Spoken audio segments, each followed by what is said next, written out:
NLWN-TV now brings you the In the Dugout show. A look at today's Eau Claire Cavalier game. And now, join us in the dugout. Good afternoon, and welcome to today's edition of In the Dugout. Rick Olson here in the NLWN-TV studios, and we're getting ready to bring you all the action of today's doubleheader between the first place Cavaliers, technically on the road, against their crosstown rivals, the Eau Claire Rivermen. Now, coming up in this edition of In the Dugout, we'll take a look at today's matchup between the Cavs and the Rivermen. Then we'll get Cavalier manager Ryan Page's perspective on today's games in the Ryan Page Show. Following that, we'll take a quick look around the Chippewa River Baseball League to get some perspective on how today's game fits in overall. Finally, we'll bring you all the play-by-play action of today's games from Carson Park. So it's time to get ready for some baseball action, and we'll do just that coming up right after this brief timeout. You're tuned to In the Dugout on the Northern Light Webcasting Network and NLWN-TV.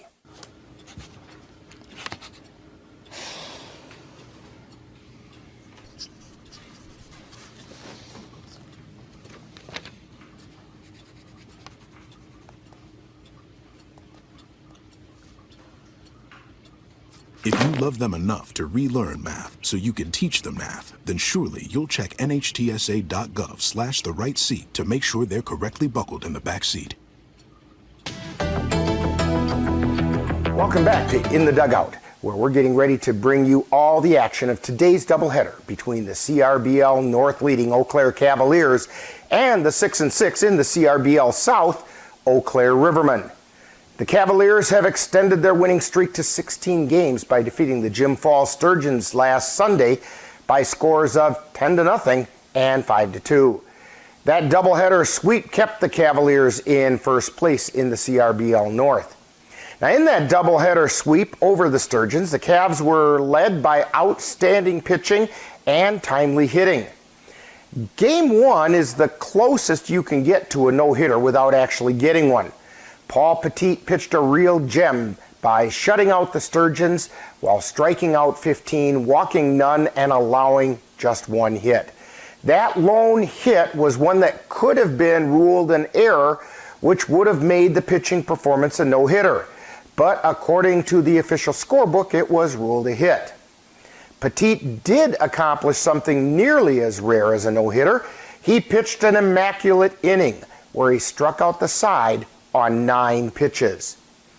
At the plate, the Cavaliers were led by Zach Stang, who went 3 for 4 with a sacrifice fly, scored a run, and picked up an RBI, along with Adam LaRock, who went 2 for 4 with 2 doubles and a run scored and an RBI. In the second game, Cavalier starting pitcher Carter Hesselman went 5 2/3 innings, giving up only 2 runs, walking no one, and striking out 6. Ethan Kjellberg came on with the score tied in the 6th inning and picked up the win when the Cavaliers took the lead in the 7th. At the plate, the Cavaliers were led by Tyler Herman, who went 3 for 4 and scored a run and picked up an RBI. And we're going to take a look at today's action right after this timeout. You're tuned to In the Dugout on the Northern Light Webcasting Network and NLWN-TV. Roll over. Chance high five. All right.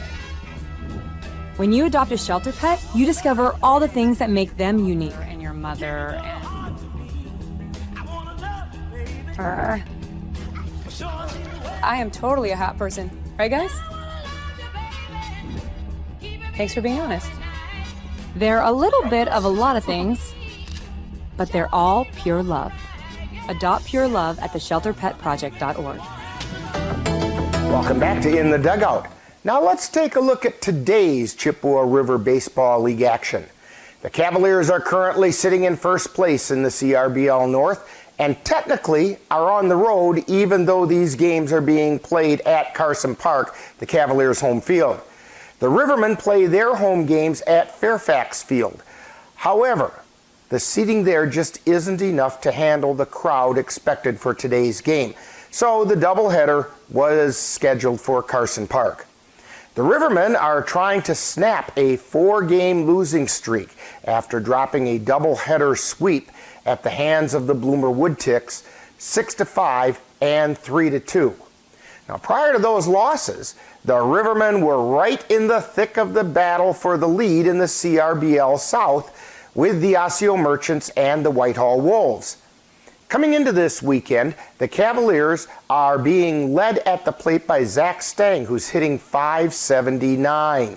Other Cavaliers hitting above .400 so far this season are Tanner Halverson, Cooper Kapanke, and Mitch Voller. On the mound, the Cavaliers starting pitchers are led by Paul Petit with a 4-0 record and a 0.58 ERA. Carter Hesselman is also showing outstanding performance with a 3-0 record and a 0.84 ERA. Tanner Halverson, Paul Petit, Kendra Ngulo, and Ethan Kjellberg have picked up saves for the Cavaliers. Kjellberg is still the Cavs save leader with 2. Overall, the Cavalier pitching staff has a combined ERA of 2.56 while holding opposing hitters to a mere .201 batting average. Now, coming up next following this timeout, we'll get manager Ryan Page's perspective as we chat with him on the Ryan Page Show. You're tuned in to In the Dugout on the Northern Light Webcasting Network and NLWN-TV. When I was in foster care, I never knew when I would have to move, so I always had my suitcase ready to go. Then one day, I was adopted. My new parents opened their hearts and home to me. My parents cook my favorite breakfast for me every morning. My parents take me on trips I never thought I would go on. They gave me a home and an even better reason to use that suitcase. My parents aren't perfect, but they're perfect for me.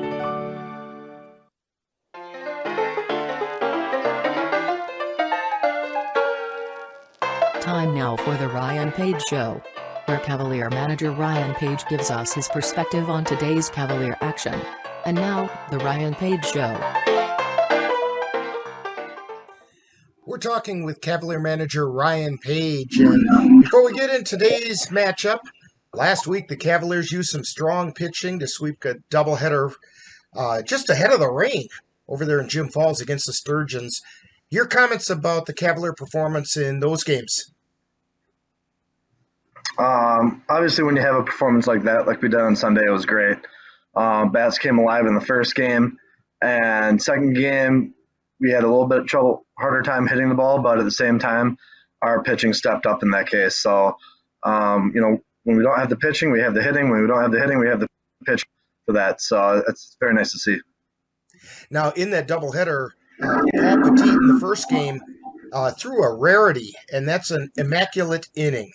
Can you explain to the viewers exactly what an immaculate inning is?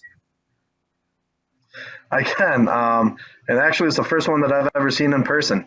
Immaculate inning is getting through a whole inning, 9 strikes with 3 strikeouts. So 3 strikes per strikeout, 3 batters in an inning. So basically, 9 pitches, all strikes, 3 outs. Yep, and 3 strikeouts. Yep. Now today, the Cavaliers are facing a team that got the season off to a pretty fast start, but have been struggling as of late. That's the Eau Claire Rivermen. Now, what challenges do the Rivermen present? Well, the Rivermen have some veteran pitchers that have been pitching in the league for a while, so they know how to pitch. They're not going to go out there and overpower you probably with speed, but they know how to pitch. They know how to hit their spots. So that's going to be a challenge. When you get guys that can hit their spots and you're batting, I mean, it's definitely a challenge to hit that when guys are doing that well. Other than that, like I said, our team, so that they know how to play the game, and we just got to be fired up to go play them. Now, in looking at the statistics from the Rivermen, it looks like you're probably going to be facing Tyler Gray and James Davis. What do you know about those two pitchers? Do you know a whole lot about Tyler Gray? Like I said, he's one of those old veteran guys that that even back when I was pitching in the CRBL, him and I used to off quite often in the CRBL. He's a good pitcher to this day. He hits his spots, he locates well, and he knows how to mix his pitches well to keep guys off balance. Now, offensively, the Rivermen offer a few challenges as well. I was, again, looking through their stats. You could put a lineup on the field with 9 players all hitting over 300, and led by Will Petrosky, who's batting .476. What are some trouble spots there for your pitchers? Just like any game, to be honest, our guys just got to go out there and throw strikes. They got to be able to mix it up. Probably now more than what they ever have had to. And like I said, I mean, if you make a mistake to these guys have shown that they're just going to come out and hit the ball. So, as I got Paul Petit and Carter Hesselman on the mound today, and I have full confidence in those guys just pounding the strike zone, hitting their spots that hitters are giving them, and giving their hitters a run for their money. Now that brings up the next question, because I was going to have you talk a little bit about your pitching rotation for today. You said you're going to have Hesselman and Petit throw, but you also have a really big game coming up on Wednesday, which is kind of short rest, against the Osseo Merchants. How is that fitting into your rotation? Oh, just fine. I've had a couple guys rehabbing, and one of them's ready to start. So he's going to have that game on Wednesday night, and that might come to a shock for some people, but we're just going to let them be surprised about who's out there on Wednesday that's going to start. You went and signed a Cy Young, right? Oh, yeah. Okay, well, hey, good luck tonight. And hopefully the Cavs can move that division-leading record up to 12-0. Well, thank you very much. Appreciate it.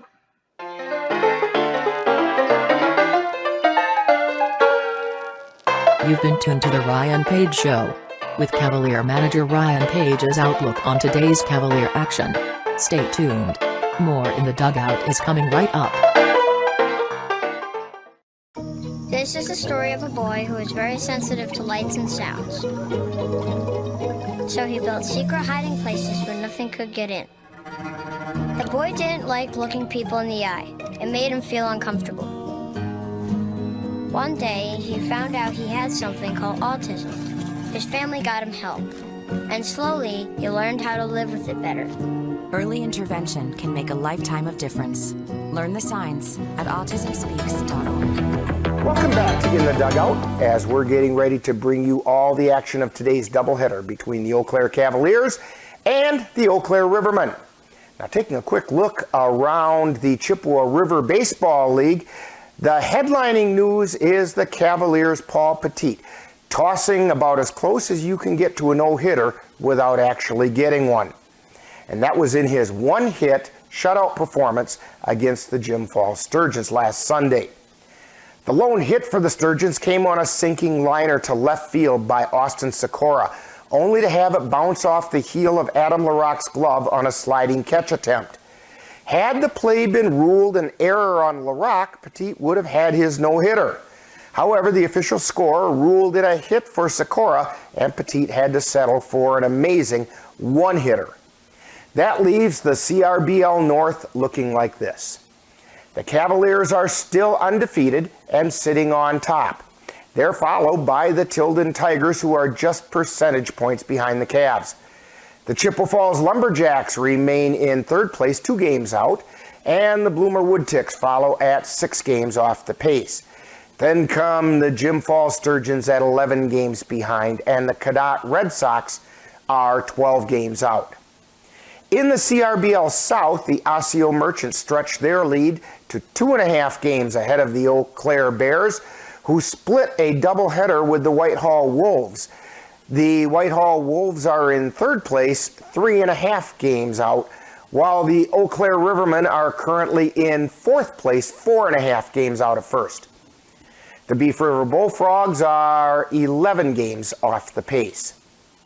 Today's games are important for the Cavaliers to maintain their first place position in the CRBL North before heading to Osseo on Wednesday to face the South leading Merchants. That said, the Cavaliers can't afford to look past today's games while focusing on Wednesday. Do that, and today's games could provide an unpleasant surprise. The Rivermen would like to snap that 4-game losing streak that they're on and get back into the race for the CRBL South. To be able to do that against their crosstown rival Cavaliers would make that even extra special. So the stage is set for some exciting Cavalier baseball action, and we'll have it all for you in both games right here on the Northern Light Webcasting Network and NLWN-TV. In just a moment, I'll be joining my colleague Dan Petchow at Carson Park as we'll bring you all the action of today's doubleheader between the Eau Claire Cavaliers and the Eau Claire Rivermen. That's all coming up next. Now, you've been tuned to In the Dugout on the Northern Light Webcasting Network and NLWN-TV. I want to eat apples and bananas. I need to eat apples and bananas. Why can't I eat apples and bananas? Support the Feeding America nationwide network of food banks to help provide meals to those in need. Join us at feedingamerica.org.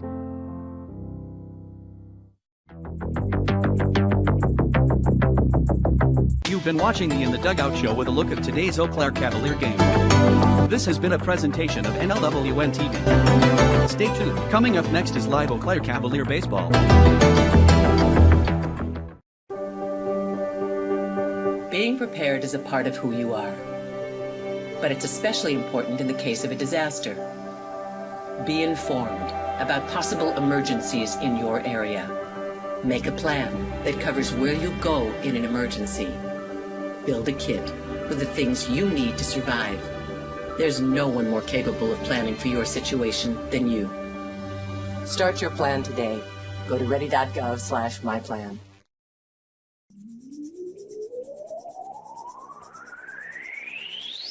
You're tuned to the Northern Light Webcasting Network and NLWN-TV. We use advertising revenue to make this service available to you. If you have a business and would like to get your message out to our ever-increasing audience, give us a call at 715-563-1749. We'll be happy to discuss our budget-friendly advertising packages with you. Get your business noticed on the Northern Light Webcasting Network and NLWN-TV by calling 715-563-1749. Eau Claire Cavalier Baseball is on the air. NLWN-TV proudly presents today's Eau Claire Cavalier game. Help us celebrate 50 years of Cavalier baseball as they battle their way through the Chippewa River Baseball League. And now, out to the ballpark for coverage of today's game. Again, there is no And smoking. good afternoon. Carson Park Welcome Baseball to Stadium. Carson Park. Thank you. Rick Olson along with Dan Petchow and Finally, Monroe all is fans, on the especially computer those in the today, bleachers, and reminded we're that getting you are at ready any to baseball bring game. you You some call all baseball Manchester action Stadium, the between the Eau Claire Yes, Cavaliers at all times. and the Now, Eau today Claire is Rivermen. Played Again Sports, L.E. Phillips Career Development Center starting lineups. And Beginning with the Eau Claire today Rivermen. we're Leading off, honoring playing the Career shortstop. Development Center, and we got a lot of 22, youngsters Sawyer down there Sturz. amongst the Batting second Cavaliers baseman. as they're doing the Number starting 2, lineups. Brett Let's do those Jensen. for you right now as well. Batting For third, the Eau Claire and Rivermen, catching. they're going to be the Number home 3, team today. Andy Neese. Leading Hitting off, fourth, the shortstop extra hitter. Sawyer Number 1, Sturz, Carson batting Soka. second baseman Brett Batting Jensen, fifth, and playing third base. batting Number third the 24, catcher Alec Andy Neese, Johnson. batting fourth the Batting extra sixth, hitter Carson the pitcher. Soka, Number batting 13, fifth Tyler the Gray. third baseman Alec Johnson, Hitting seventh, the first baseman. batting Number 33, sixth Blake the Logren. pitcher Tyler Gray. Hitting eighth, and playing left field. And Number 42, James batting Davis. seventh, the first baseman Blake Logering. Batting eighth, the left fielder James Davis. Batting ninth, the designated hitter Will Petrosky. And batting 10th, they are batting 10 today, the right fielder Michael Beckfield. Center fielder, by the way, is Brett Johnson. For the Cavaliers, leading off and playing left field is Mitch Voller. Batting second and playing right field is Gabe O'Brien. Batting third, center fielder Tanner Halverson. Batting fourth, the third baseman, Cooper Kapanke. Batting fifth, catching Cole Timon. And batting sixth, first baseman, Anthony Pogozinski. Batting seventh, the designated hitter, Ethan Kelberg. Batting eighth, the shortstop, Jackson Vance. And batting ninth, and second base, Chase Yeager. On the mound today for the Cavaliers is Carter Hesselman. First baseman, number 11, Anthony Pogozinski. And they're still giving the starting lineups down there. And I'm looking around, I had all kinds of papers here to tell you guys about information about players from both teams, and I don't see them anywhere. And somehow they've disappeared. And I just found them. Always the last place you look, isn't it? And Tyler Gray is the starting pitcher for the Rivermen. He comes into today with a 3-3 record and a 2.78 ERA. He's walked 14, struck out 41. He's one of those pitchers that Brian was talking about in the pregame show in the dugout that has good command. But we're going to take a pause here for our national anthem by Jenna Cyberlin.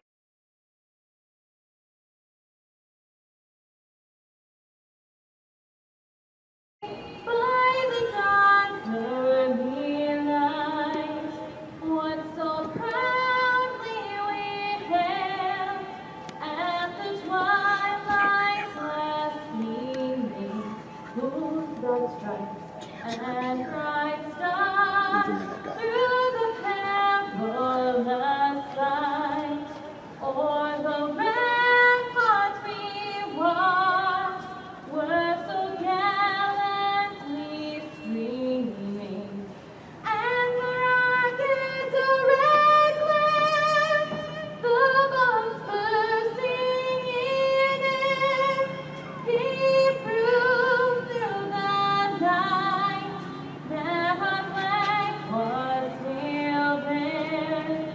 Oh, St. John's planet, star-spangled banner yet wave, o'er the lands of the free and the home of the brave.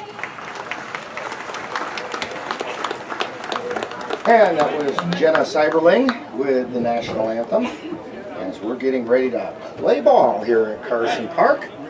Cavaliers, even though it's normally their home field, the Cavaliers are the visitors for this game. And talking with both managers before the game, we kind of came to the decision that the reason for this is the simple fact that we're expecting a pretty good crowd here today, and the fans were filling in down below very nicely, and it's simply not enough room out at Fairfax Park for that many, and so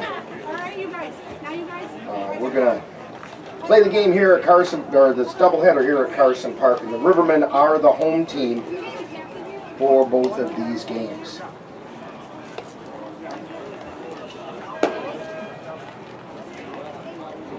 On the mound, getting his warm-up pitches in, is Tyler Gray. And we have a first pitch going to happen today.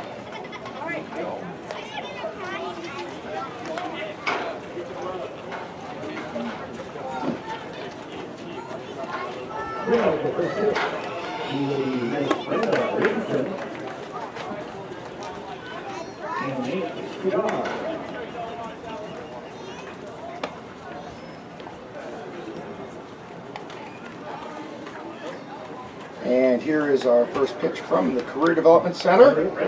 And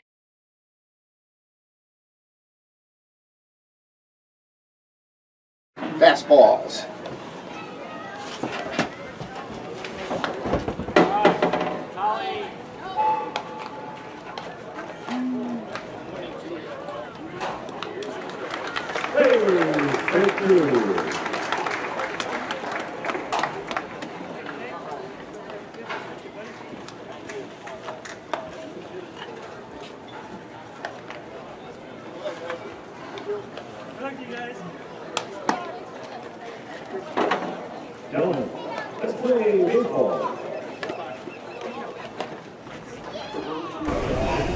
Okay, after a couple of first pitches, we are ready to go.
Throw it on to second. We are getting ready to go. Mitch Voller going to lead off for the Cavaliers. Mitch Voller comes into this game batting .413. And he's got 19 hits and 46 at bats, 18 RBI. He's only struck out 3 times, only walked twice, so he makes good contact. Gray's first pitch. Line shot out into the outfield and right center field on the first pitch. And Voller's going to turn it into 2. Mitch Voller checks into second.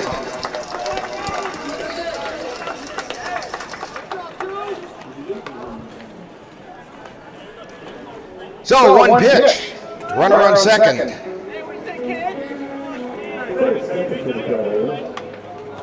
And that's going to bring up Gabe O'Brien. O'Brien batting .214 on the season. He's 3 for 14. Steps into that left-handed box and takes the first pitch for a called strike.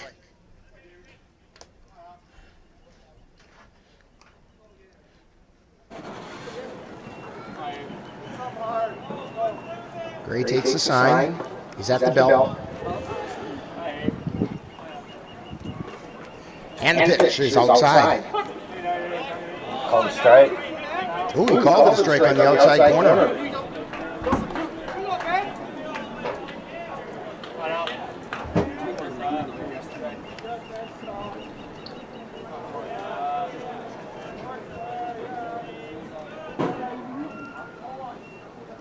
And the 0-2 pitch.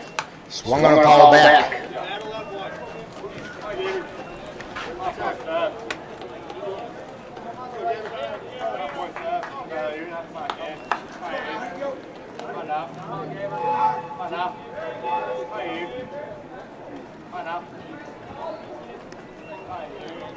Count remains, no balls, 2 strikes.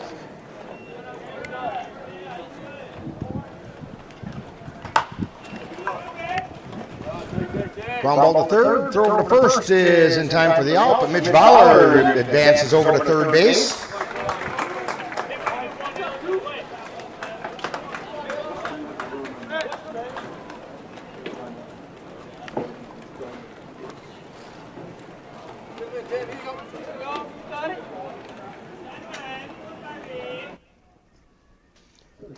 There, we get rid of some of that echo.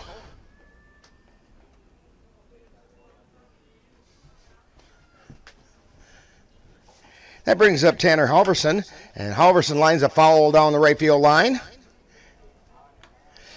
Tanner Halverson batting .432 on the season. Halverson 16 for 37. 14 RBI. He's got 3 home runs this year. Gray looks in for the sign. Takes a peek over at third base where Voller is standing. He's at the belt. And the pitch is a liner out into center field. Is going to fall in for a base hit. Mitch Voller comes in to score. And Tanner Halverson gets an RBI.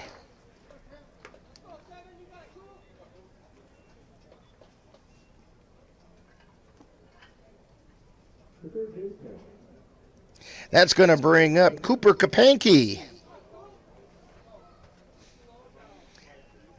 Kapanke batting .415.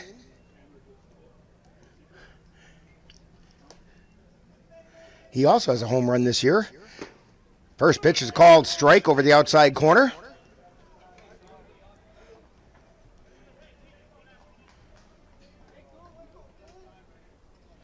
Andy Neese behind the plate, giving the signs. Gray at the belt. Throw over to first, and Halverson's back in safely.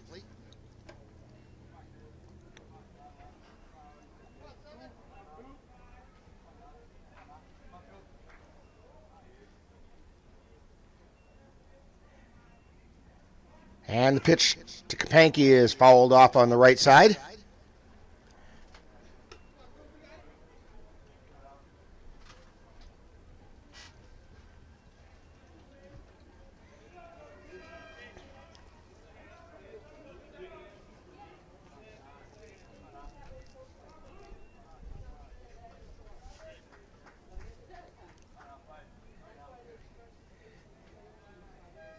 And here comes the 0-2 pitch, outside for a ball. Count goes to 1-2 to Kapanke.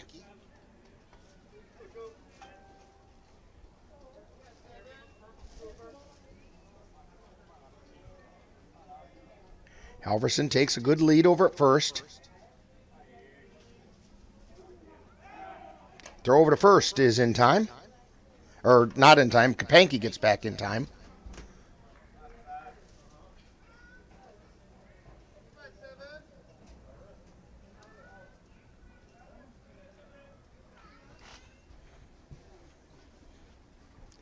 And the pitch is high. For ball 2. Count all even. 2 balls, 2 strikes. We have 1 out. 1 run in. Halverson on first. Tyler Gray at the belt.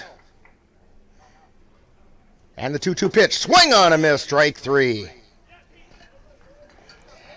Kapanke goes down swinging. It's going to bring up Cole Timon.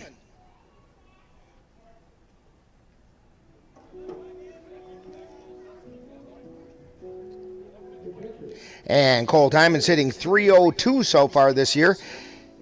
He's 13 of 43. Struck out 3 times. Walked twice.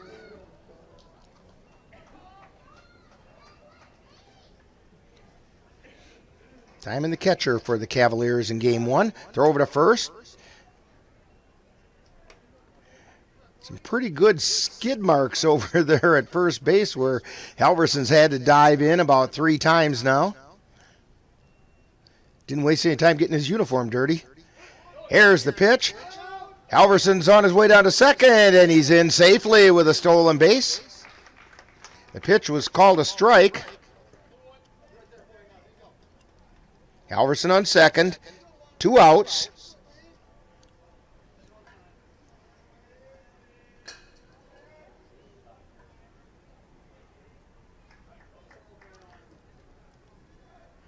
Gray at the belt, looks over at second. And the pitch is high. Counts even at 1-1.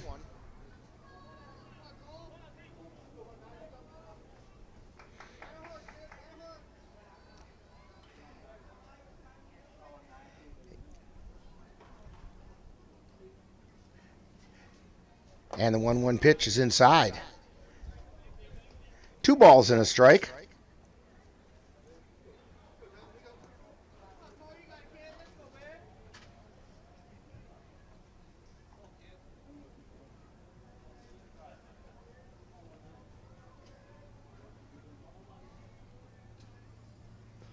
And the pitch, swing and a miss.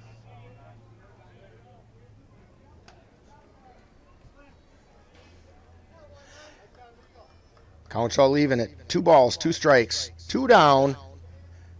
Halverson on second, 1 run in.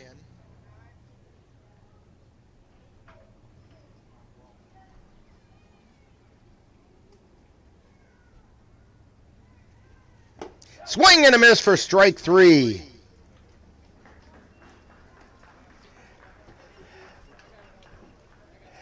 So for the Cavaliers, we have 1 run on 2 hits, no errors, and 1 man was left on base. We've played a half inning. The score, Cavaliers 1, and the Rivermen are coming to bat. You're tuned to Cavalier Baseball on the Northern Light Webcasting Network and NLWN-TV. If you've been admiring the freshly groomed look of a baseball field, or the stunning appearance of a golf course, remember you too can have along with the same beauty by simply calling Midwest Environmental Consultants. Their professional lawn care experts can bring your lawn to its full beauty and appearance. Call Midwest Environmental Consultants at 715-586-1302. Let Midwest Environmental Consultants help make your lawn the showplace of the neighborhood.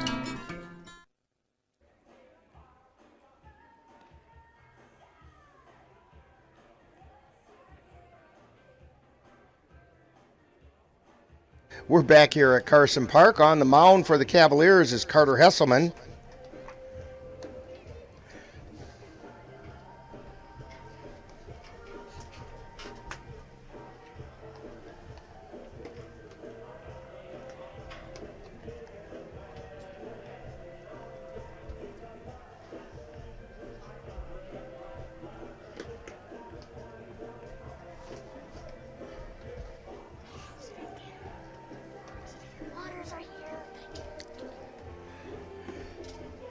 Hesselman warming up, and give you some information on Carter Hesselman.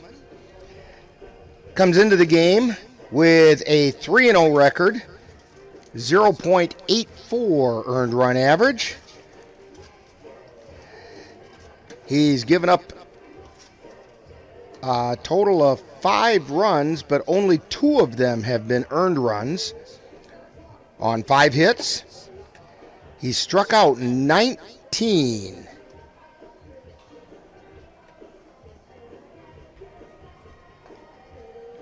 And he's walked 5. I was mistaken on the hits. He's actually given up 16 hits, but he's only walked 5, struck out 19, and opposing hitters are hitting at a 203 batting average. So leading off for the Rivermen is Sawyer Sturz, the shortstop.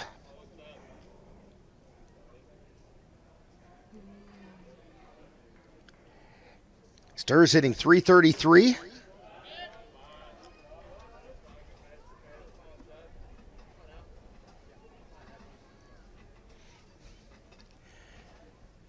Hesselman's second pitch is a called strike over the outside corner. Evens the count at 1-1.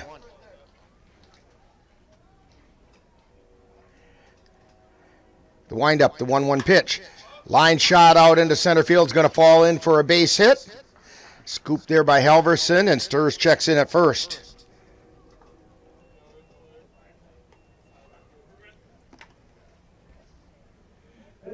That's going to bring up Brett Jensen. Jensen's batting .400 this year.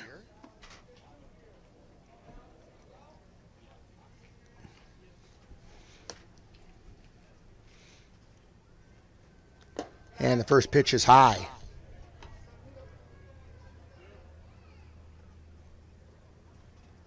Sturz on first.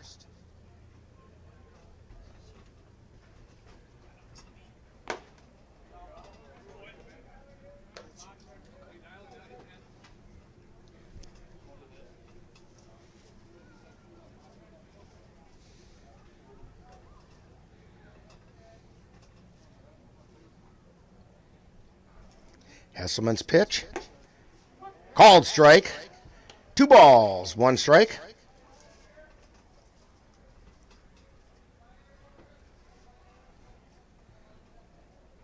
Takes a peek over at first. Now he's at the belt. 2-1 pitch, swung on, foul tip back into the glove. 2 balls, 2 strikes.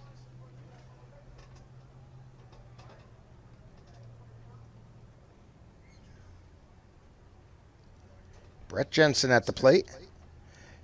And the pitch is outside. Ball 3. Count goes full. 3 balls, 2 strikes. Nobody out. Runner at first.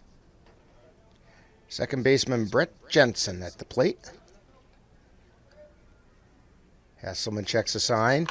Swing and foul ball down the third baseline. Count remains 3-2.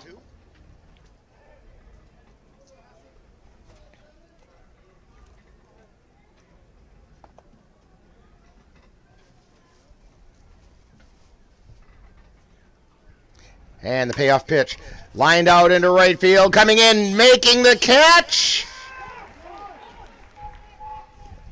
And quickly hustling back is Sturs, but making a spectacular catch out in right field is Gabe O'Brien for the Cavaliers. A diving catch.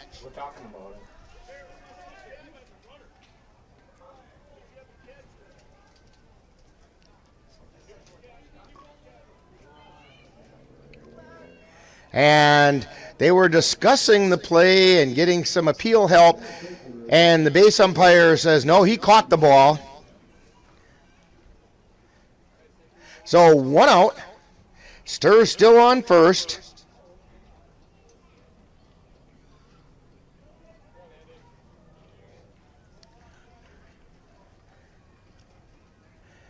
And here's the pitch. It's a called strike over the outside corner.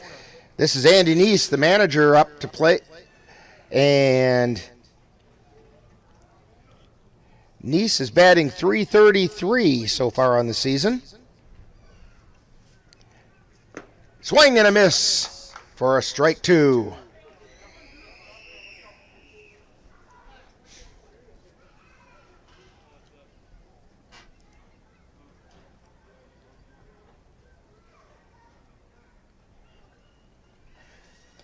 And that pitch is in the dirt. Blocked by Cole Timon. Kept Sturs at first. Wind is blowing in. So balls are going to die out in that outfield. Hesselman in the stretch. And the pitch, check swing. Outside. 2 balls, 2 strikes.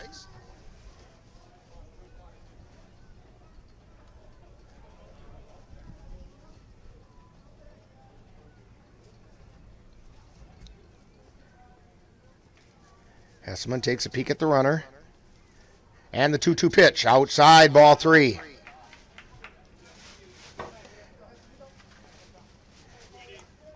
Hesselman trying to flirt with that outside corner.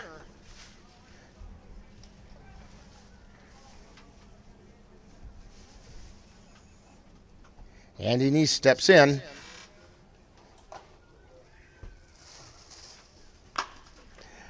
And ground ball right back to Hesselman. Can't find the handle. Picks it up, throws it over to first in time to get Andy Neese. Sturs moves over to second. But Neese grounds out pitcher to first. So Hesselman throws it over to Pogo at first base. And 2 outs. Sawyer Sturs now on second and brings up Carson Sokup. Sokup batting .364. He scored 9 runs. He has 9 RBI. And he also has a home run. That one fouled back on the left side.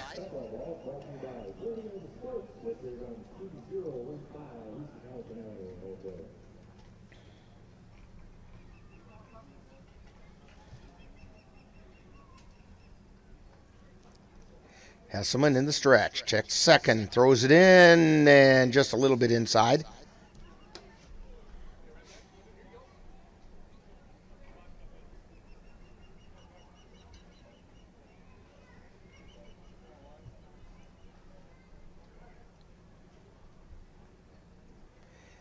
And the pitch. Just a little bit low. 2 balls and a strike.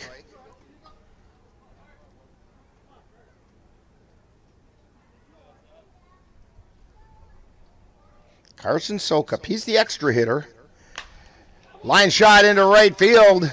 That may score a run. No, they're going to hold Sturs up.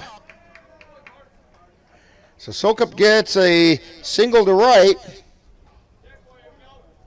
That's going to bring up Alec Johnson to the plate. Johnson batting .324, and he scored 11 runs so far this year.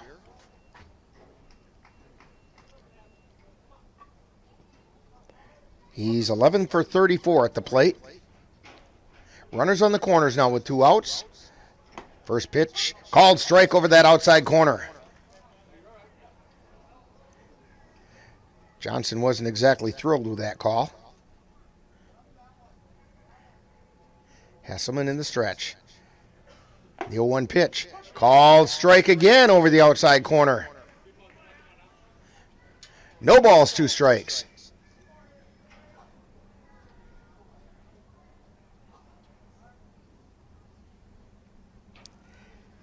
And the pitch is outside, gets away, and they thought about it with Sturs, but Timon jumped on the ball quickly. Sturs got about halfway down the line.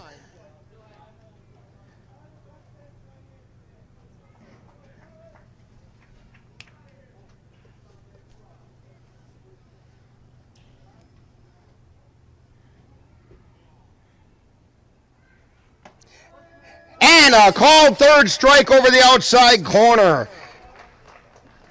Johnson goes down looking, and the Rivermen come up empty. No runs on 2 hits, no errors, and 2 men left on base. We've played an inning, and we have the Cavaliers on top 1-0 on the Northern Light Webcasting Network and NLWN-TV. The Eau Claire Cavaliers would like to take veterans out to the ball game. That's right. As a thank you for your service, any veteran of the United States military can receive a lifetime pass for free admission to all Cavalier home games. Just come to Carson Park with your veteran identification, and the Cavaliers will issue you a free lifetime pass to all Cavalier home games. That's just the Cavaliers' way of saying thank you for your service. No, we're not. Oh, it won't play it because I got this open.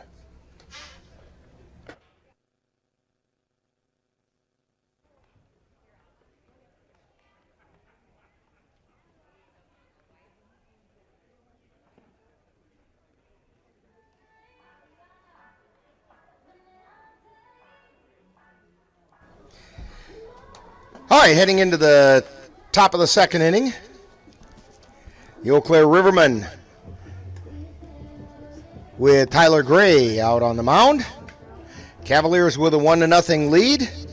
And we're looking at Anthony Pogodzinski, Ethan Kjellberg, and Jackson Vance are coming up for the Cavs. And let's see. Pogo is going to be the first one up. He's batting .371. He's 13 for 35. He has struck out 6 times, walked 3 times. He has 10 RBI, 4 doubles, and he steps in.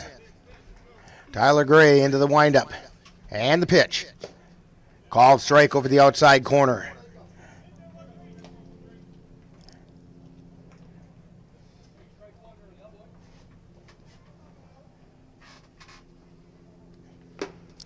And the pitch is outside for a ball.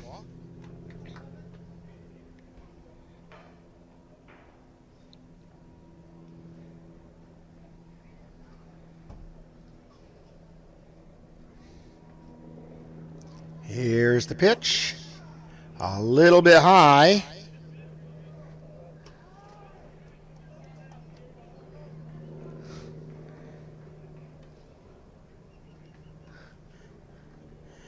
1 ball, 1 strike, and the 1-1 pitch. Just a little low. Ball 2.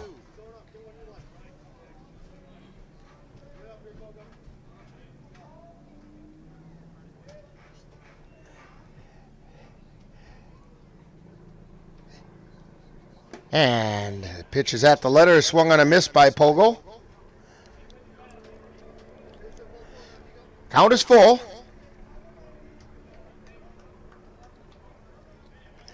Anthony Pogodzinski. And a line shot out into left center field. Going to fall in for a base hit. And Pogo checks in at first. That'll bring up Ethan Kjellberg. Kjellberg is the designated hitter today for the Cavs. And he's batting .273.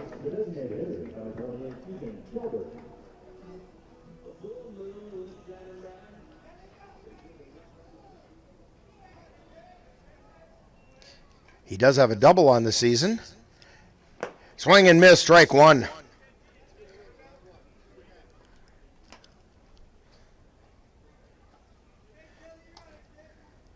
Ryan Page going through a bunch of signals down at the third base box. Pogo takes the lead. Swing and a miss, strike 2 by Kjellberg.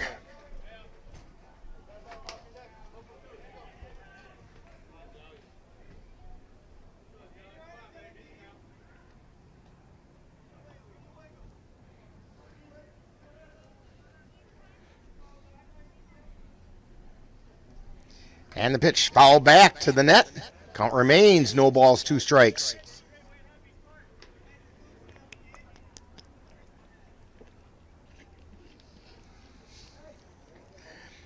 Kjellberg, the Elk Mound native.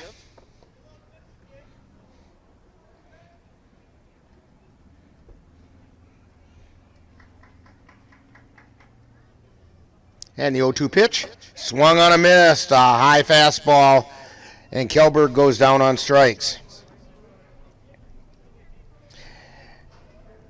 That brings up Jackson Vance, the shortstop. Vance has moved his batting average up a tad bit and is now batting .308.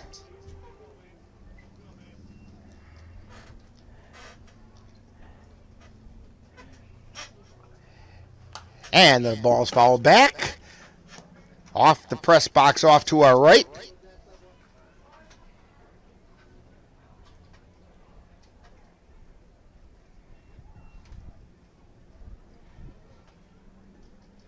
No balls and a strike. Tyler Gray takes a look in for the sign. Pogo takes his lead. Gray at the belt. The 0-1 pitch. It was high for a ball. All even at 1-1. 1 ball, 1 strike, 1 out, 1 on.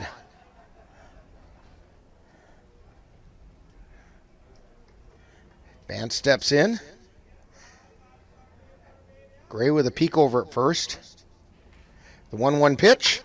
Line ground ball over to short for 1 to second and throw over to first base. Gets away and Jackson Vance is going to go to second. So Vance gets on a fielder's choice and moves over to second base on the error.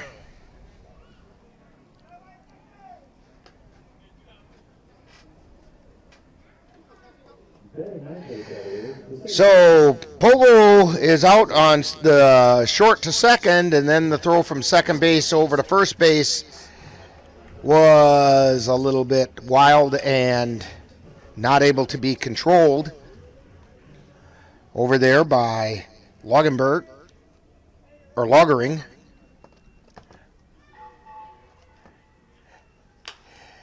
Another ground ball to the shortstop. Throw across the bag to first base. It was a little bit high, but Logering came down on the bag first, and so it's a ground out from short to first. So Stirs over to Logering, and that retires the Cavaliers. No runs on 1 hit, 1 error, and nobody, or 1 man left on base. So we've completed an inning and a half, and it's the Cavaliers 1 and the Eau Claire Rivermen nothing. You're tuned to Cavalier Baseball on the Northern Light Webcasting Network and NLWN-TV.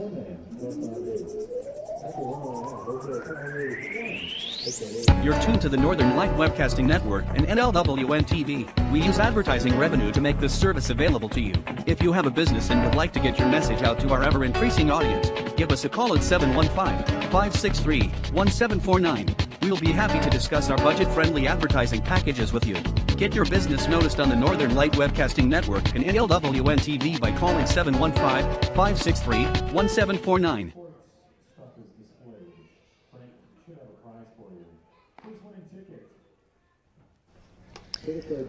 And we're back here at Carson Park. Rick Olson along with Dan Petchow. Dan's over there doing double duty again today. He's a multitasker. Yeah, there's a lot going on over here. You know, one thing about this spot, I can see home plate a lot better. Yeah, so now you're finally seeing what they're calling. I am. Yeah, and Hesselman is definitely using that outside corner. Yeah, he's been flirting with it. Sometimes he's been successful, sometimes not so successful. All right, leading off for the Eau Claire Rivermen is the pitcher, Tyler Gray.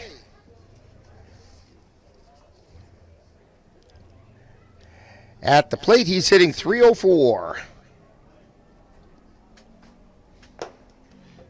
And the first pitch is a called strike.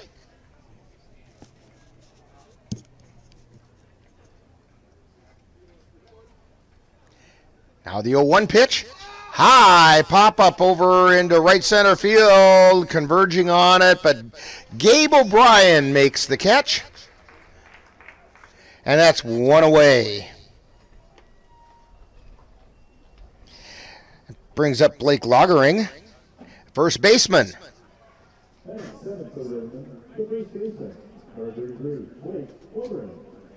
So Blake Logering batting 154. And the first pitch is chopped out to the shortstop. Jackson Vance throws it over to Pogo at first in time for the putout. It's a good thing they made the putout because Pogo just threw it out into left field, but that's all right. They already had the out. Logering grounds out short to first. Brings up James Davis. Davis batting .342. An awful lot of these Rivermen hitting over 300.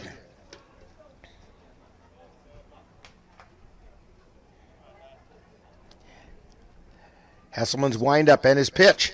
Foul back into the screen.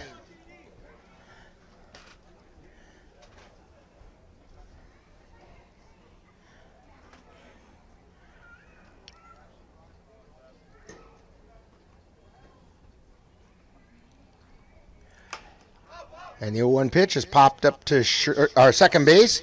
Yeager under it, makes the catch. And that retires the Rivermen, 1-2-3. So we've completed 2 innings, and it's the Cavaliers 1, the Eau Claire Rivermen nothing. And you're tuned to Cavalier Baseball on the Northern Light Webcasting Network and NLWN-TV. Hey Raccoon, where you off to in such a hurry? I'm getting out of here. I heard that the family who owns this place just hired Western Wisconsin Animal Damage Control. No. Not Western Wisconsin Animal Damage Control. Why, the last place they were at, all the animals like us disappeared and were never heard from again. Right. That's why I'm leaving. Honey, gather the kids. We've got to go. Got animal pests? Let Western Wisconsin Animal Damage Control handle your problem. Call them at 715-832-1640. That's Western Wisconsin Animal Damage Control.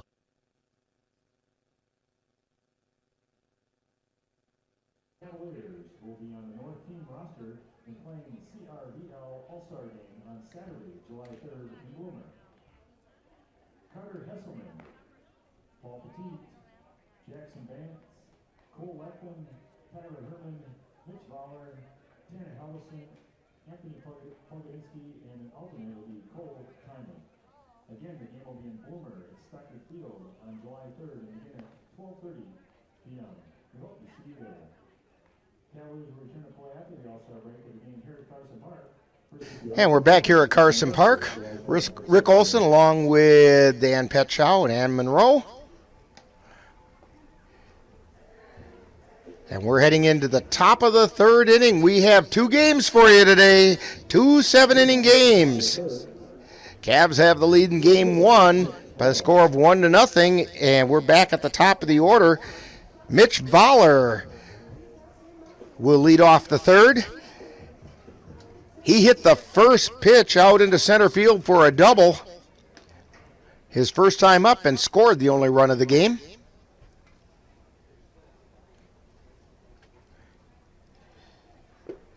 And the first pitch is low for a ball.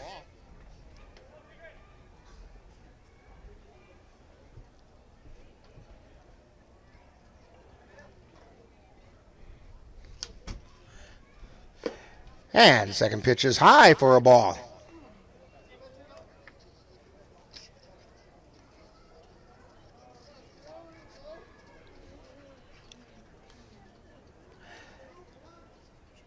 The windup, the 2-0 pitch is called strike over the inside corner.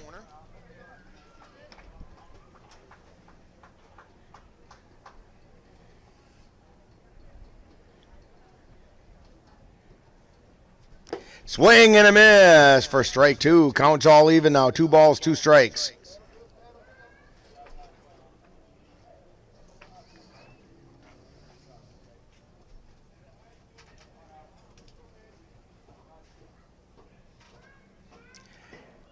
The 2-2 pitch, check swing.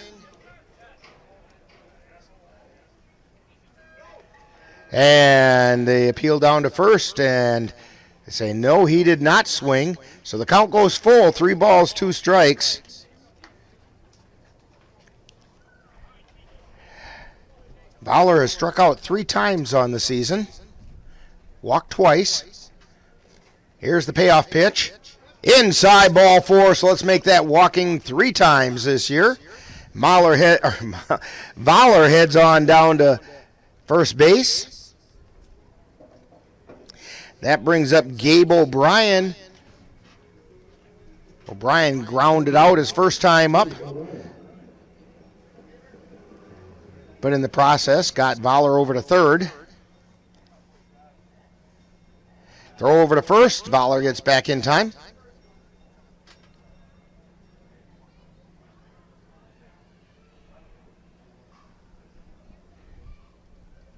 Throw over to first, and they almost caught Voller leaning that time. He was looking over at Ryan Page, picking up signals, and Gray made the fire over. Gray now at the belt, and the pitch is outside. They called it a strike over the outside corner.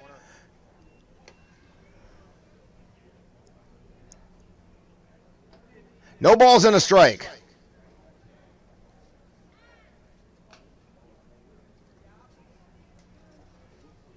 Gray at the belt. Throw over to first. Oh, now they've got him picked off. And Voller stops and gets the tag placed on him. So he got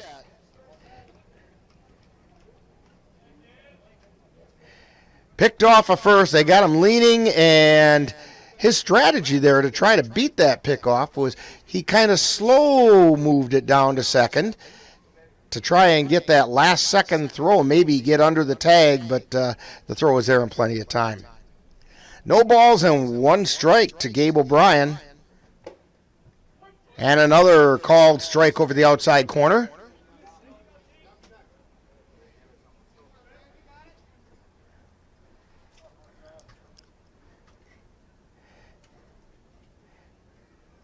Gray into the windup now.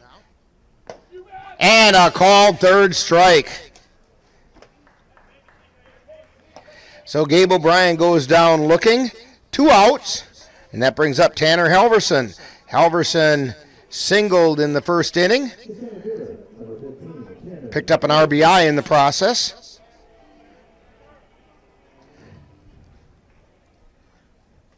Tanner Halverson at the plate.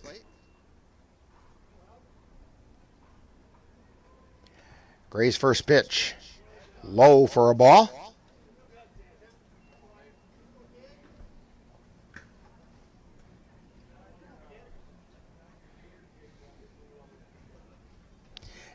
The 1-0 pitch, swung on and fouled back.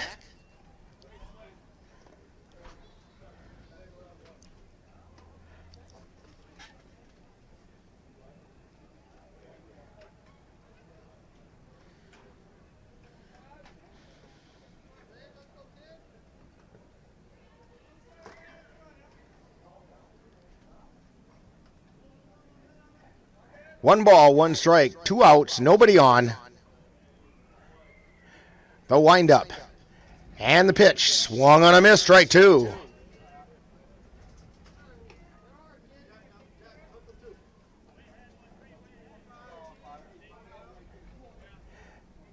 Gray working from the windup.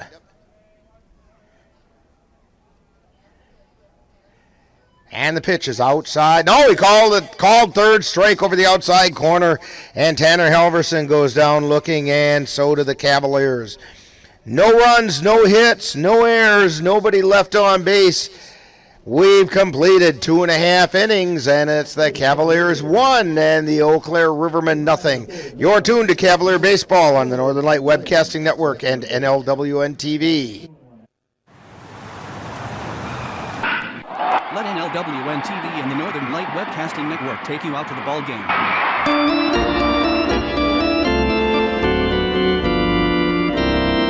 Our next game will be on June 30th when the Cavaliers travel to Osseo to take on the Merchants from John Soini Field in Osseo. Live coverage on the Northern Light Webcasting Network audio service and on NLWN-TV begins with the In the Dugout show at 6:40 p.m. That's live Cavalier baseball on Wednesday, June 30th on the Northern Light Webcasting Network and NLWN-TV. Back here at Carson Park. Cavaliers on top of the Eau Claire Rivermen by a score of 1-0 as we head into the bottom of the third inning. As we get in our canoe and head down the Chippewa River Baseball League, last week on Saturday, the Whitehall Wolves and the Eau Claire Bears split a doubleheader. Bears won the first game 7-0. Wolves won the second game 3-2. Then on Sunday, the Tilden Tigers swept the Cadott Red Sox 10-0 and 10-0. Lumberjacks swept the Beef River Bullfrogs 8-2 and 11-4, and the Bloomer Wood Ticks swept these Eau Claire Rivermen 6-5 and 3-2. And of course, don't forget the Cavaliers swept the Jim Falls Sturgeons. Then on Wednesday, the Osseo Merchants defeated the Beef River Bullfrogs 8-3. So other games going on today. Whitehall Wolves are at the Bloomer Wood Ticks for a doubleheader. They're up at Stuckert Field. And the Lumberjacks are at the Osseo Merchants at John Soini Field in Osseo. And we should get some scores as that goes on. So stepping up for the Rivermen is Will Petrosky, and the first pitch is called a strike. And Petrosky's hitting .476. He's the leading hitter. Swing and a miss for strike 2.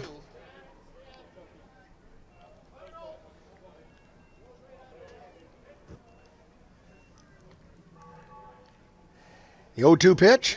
Swing on and missed. Ball goes in the dirt, but Timon picks it up and throws down to first to confirm the strikeout. Will Petrosky down on strikes. He was the designated hitter. That brings up Michael Beckfield, the right fielder. Beckfield batting .310.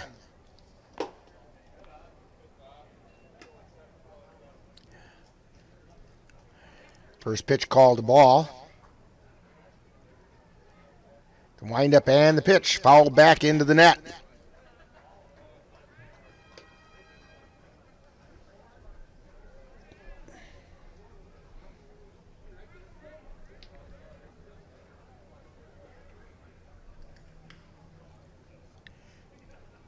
And the 1-1 pitch is called a strike over the outside corner.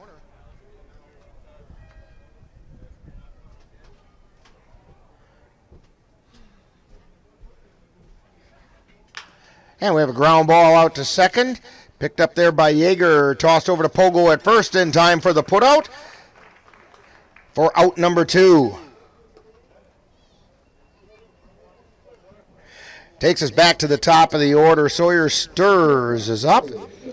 Sturz singled his first time up to center field.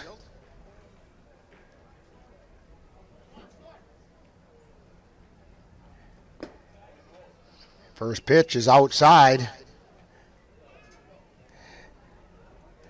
I tell you, Dan, makes you hesitate a little bit.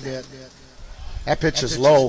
When that pitch is on that outside like that, you don't want to necessarily call it a ball from up here. You got to wait and see what that umpire says. That one's fouled down the right side. Yeah, you got a great view right here. And he is pretty generous with that outside corner.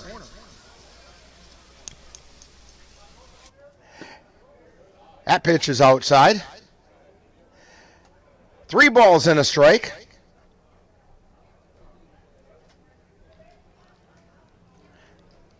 Sawyer Sturz. Here's the pitch. Sinking liner out into left center field. Is going to fall in for a base hit. And Sturz is 2 for 2. Brings up Brett Jensen. He lined out to right field on a pretty spectacular catch by Gabe O'Brien.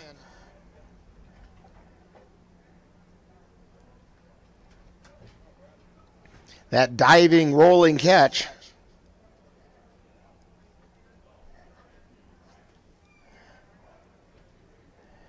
There's the pitch, fouled back on the right side.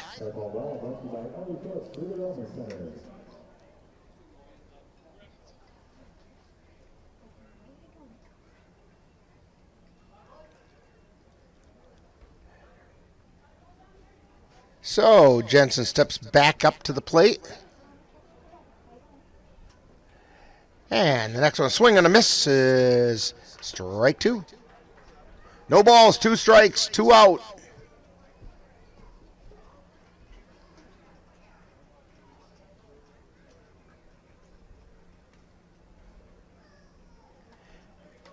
Here's the pitch, check swing, it's in the dirt, and they called it a ball. 1 ball, 2 strikes. I think that was a fairly traditional waist pitch that time, seeing if you could get him to chase, and he almost did. 1 ball, 2 strikes to Jensen. Stirs at first. 2 down. Here's the pitch and a grounder over to third base. Kapanke drops the ball and now does not have a play. That's going to be an error on Cooper Kapanke.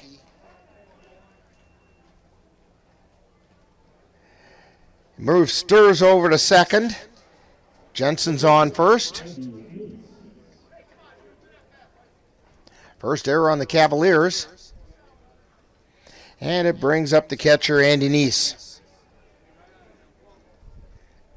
Neese grounded back to Hesselman his first time up.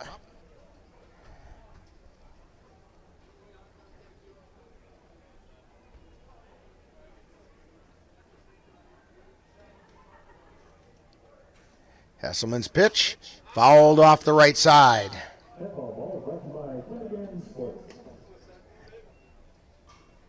No balls and a strike.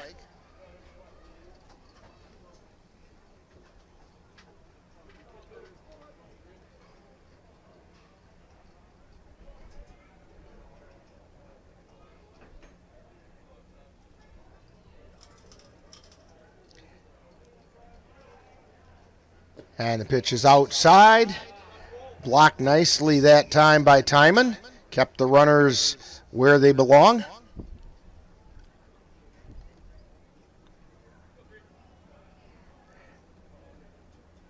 Cavs up by 1. We're in the bottom of the third.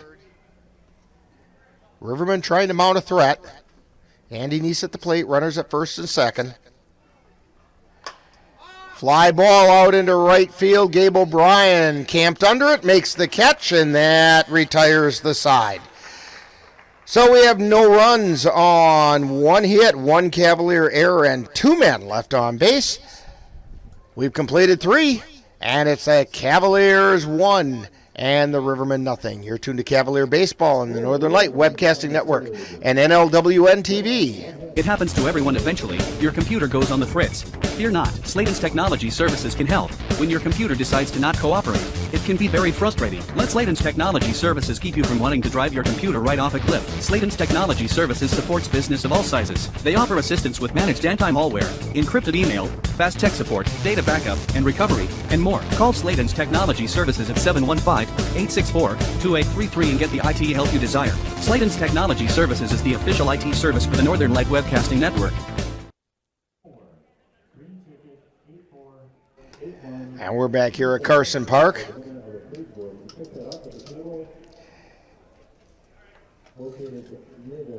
As we head into the top of the 4th inning, due up for the Cavaliers, Cooper Kapanke, Cole Timon, and Anthony Pogodzinski. The meat of the Cavalier lineup.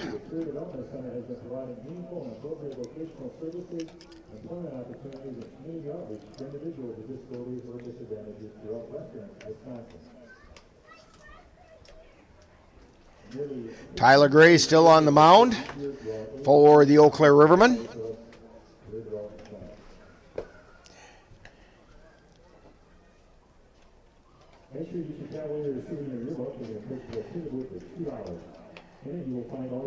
And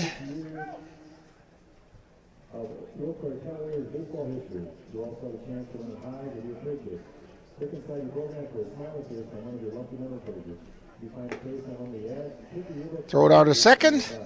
And stepping up to the plate is Cooper Kapanke. Kapanke struck out his first time up. Tyler Gray in the first 3 innings has amassed 5 strikeouts on the Cavaliers.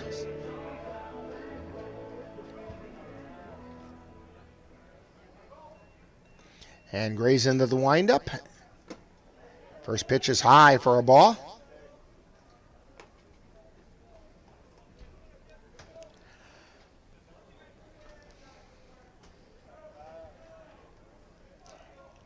The windup and the pitch swung on a missed for strike 1.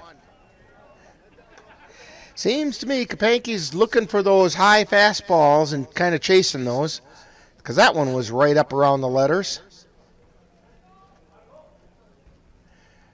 The wind 1-1 pitch. Chop foul down the third base line. Good chance for a fielding play by Ryan Page, but nope, off his hand.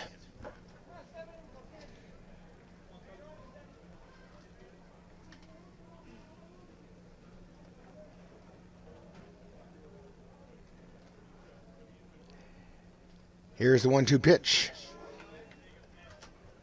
Just a bit outside. Count goes even at 2 balls, 2 strikes.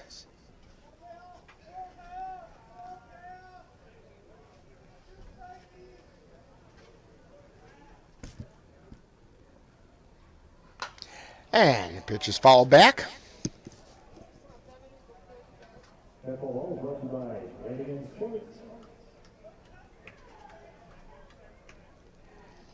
Count remains 2 balls and 2 strikes.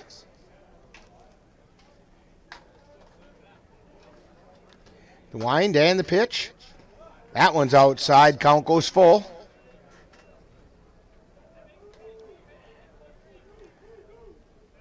Cooper Kapanke at the plate. Full count. Nobody on, nobody out.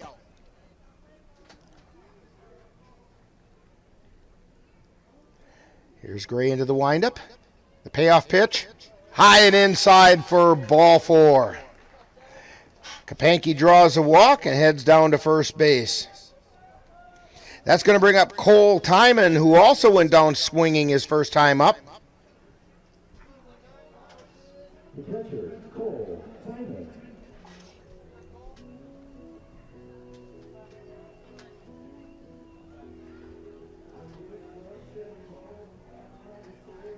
Timon steps in. Tyler Gray at the belt. And the pitch is inside for a ball.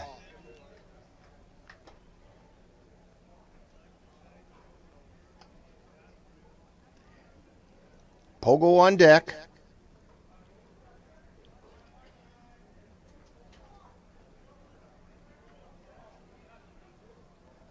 And the throw over to first. Kapanke back easily.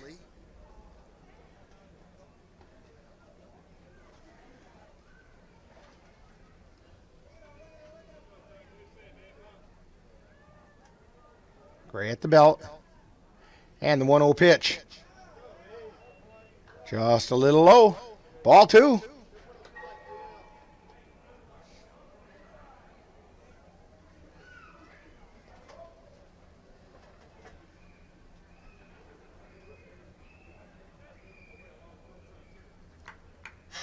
Two balls, no strikes, 1 out, nobody on.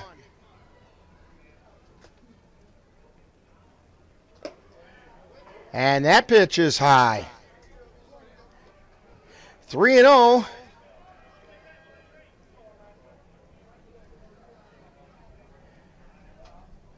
I suspect Cole Timon is taking on this pitch. Here's a 3-0 pitch. And it's called strike.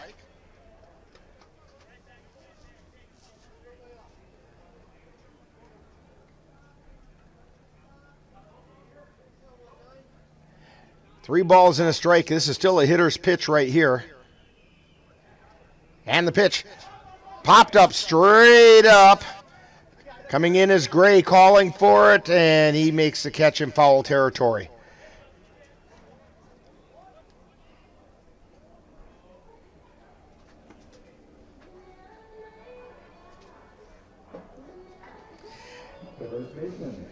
That's going to bring up Pogo.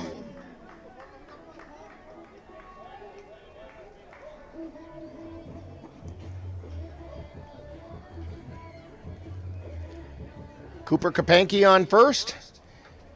Anthony Pogodzinski singled to left his first time up.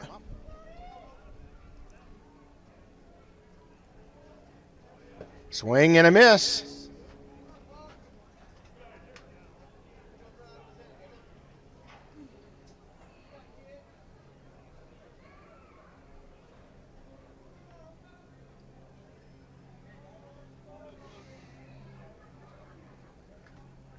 Kapanke takes his lead.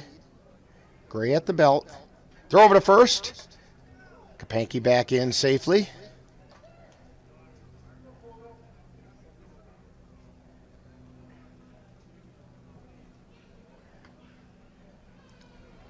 No balls and a strike.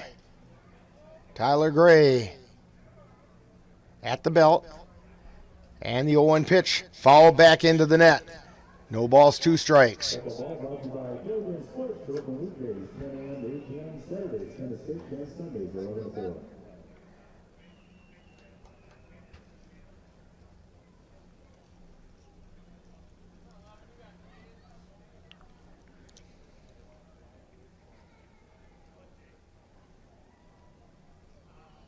Kapanke with a big lead.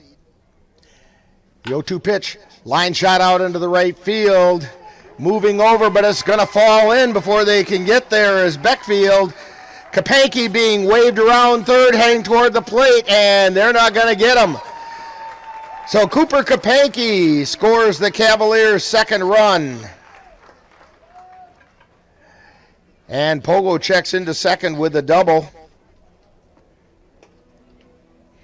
That one kind of found the gap between Beckfield and Brett Johnson out there in right center field.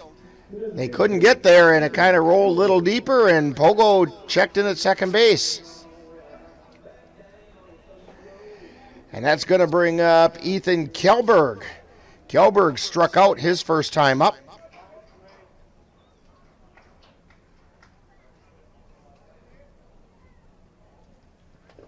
And he got hit by the pitch. So Kjellberg's on first, Pogo on second, and brings up Jackson Vance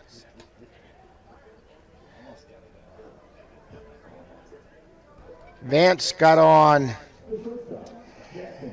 a fielder's choice his first time up and then went to second on the error on the attempted double play.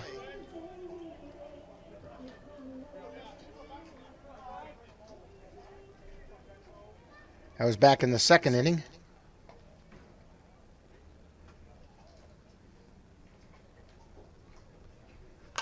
Fouled off on the right side. 1 out. Runners at first and second.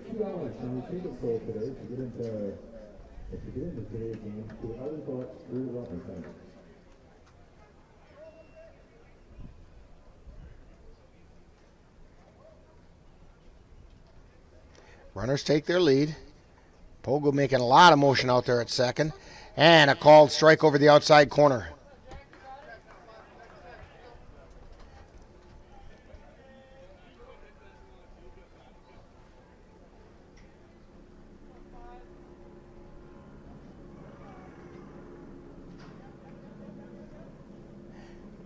Gray at the stretch, at the belt.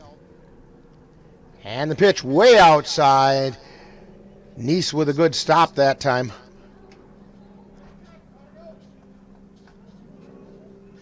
One ball, 2 strikes.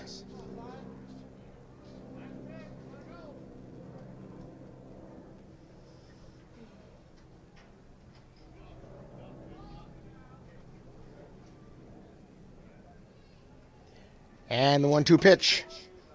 Outside, ball 2. 2 balls, 2 strikes.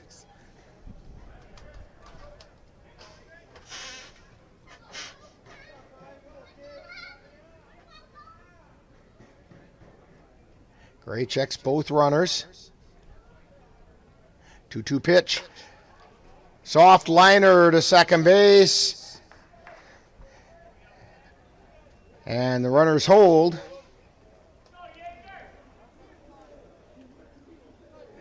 That'll bring up Chase Yeager, who grounded to the shortstop his first time up. 2 down now. Runners at second and first. 1 run in. Chase Yeager at the plate. And he fouls it back off the face of the press box. That's all ball brought to you by Palladium Sports. Walk in at Logan and Franklin Road. Happy to assist you in telling the Eau Claire Cavaliers Center.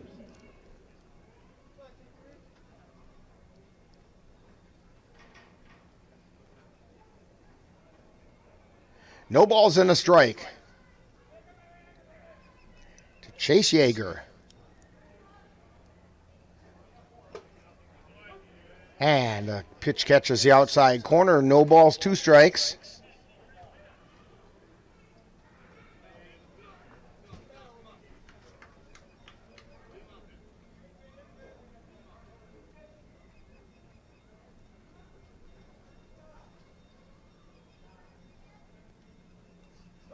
Here's the pitch. That one's actually behind the head.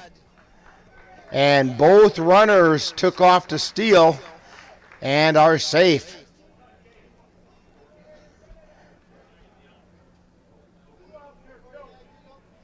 It was kind of a delayed double steal. Pogo took off for third. And then shortly after that, Kelberg took off for second. So now Pogo on third, Kelberg on second, Yeager at the plate, 1 ball, 2 strikes, 2 down. And the pitch is outside.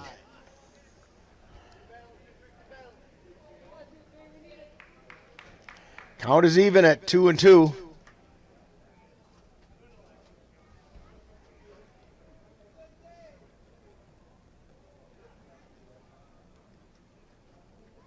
Here's the pitch.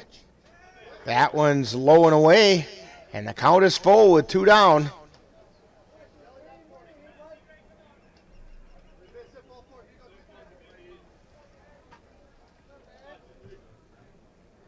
Pogo takes his lead. trying to put a lot of motion into it to get the attention of Gray. And the payoff pitch is fouled back into the net. That one's kind of... Dan, you're supposed to reach out and get those. Here it comes.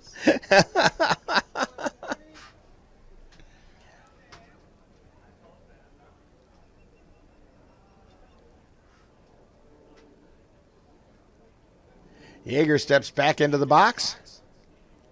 Count remained full after that foul ball. Gray at the belt. Payoff pitch. Foul back to the right side again.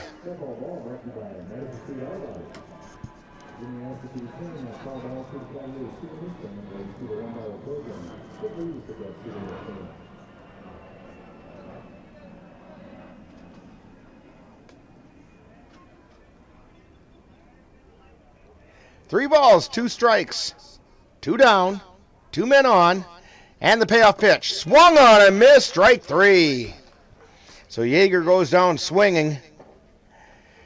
But the Cavaliers do pick up a run on a hit, and there were no errors, and two men left on base.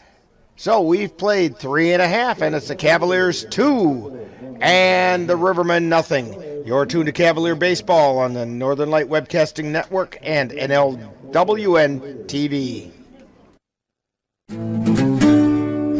Tune into NLWN-TV on Monday, June 28th, as we bring an NBHA Barrels and Poles event sponsored by the Wisconsin Girls Barrel Racing Association from the Double H Arena in Mondovi, Wisconsin. This event will be recorded on Saturday, June 26th. Our coverage will begin at 7 p.m. on Monday the 28th. NLWN-TV is your home for equestrian events in Wisconsin and Minnesota.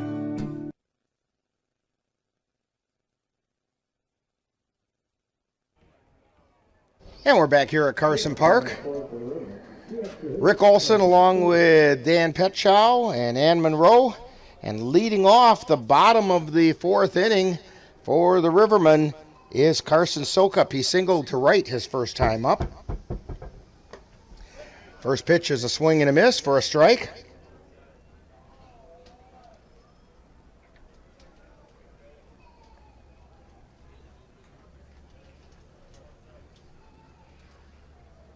The windup and the pitch. It's a little low for a ball. 1 ball, 1 strike.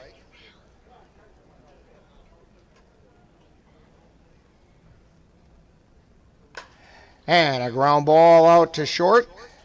Jackson Vance with the throw over to first base to Pogo in time for the put out. That's going to bring up Alec Johnson. Johnson went down looking his first time up.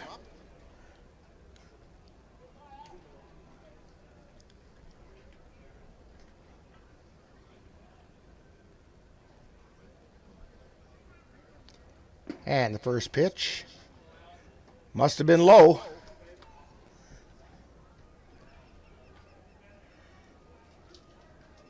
Carter Hesselman working here in the fourth inning. This pitch is high. 2 balls and no strikes.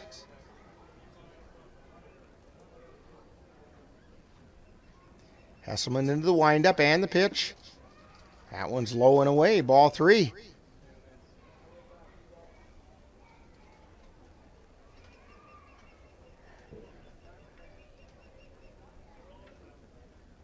And the pitch to Johnson is a called strike.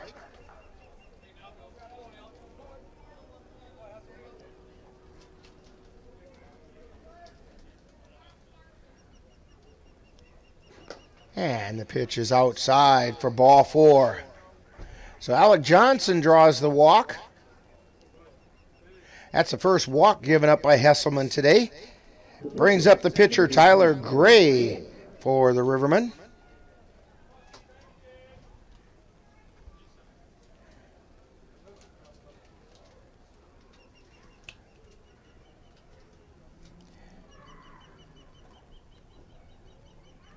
And the first pitch is high.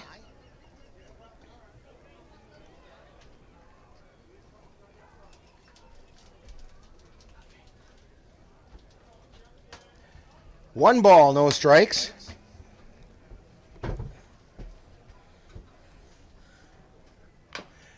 And that one's chopped foul right at the plate.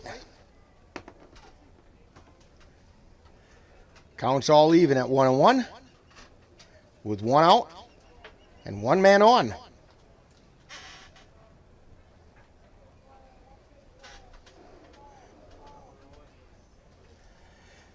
Have a smattering of people out on the fan deck today.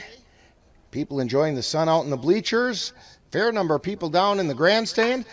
Line shot down the right field, off the right field side. Foul.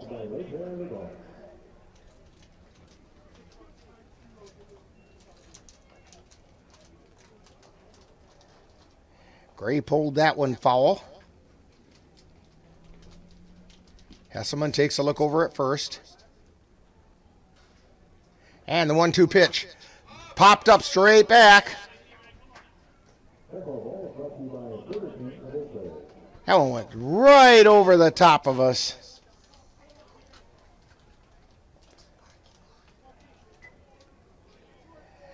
Count remains 1 ball, 2 strikes.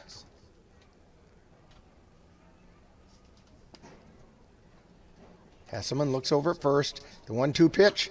And that one's fouled back into the net.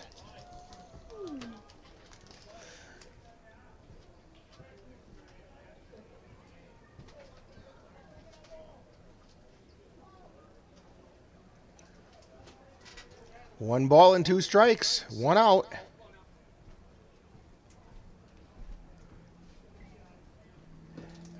And the pitch gets away from Timon and down to second base.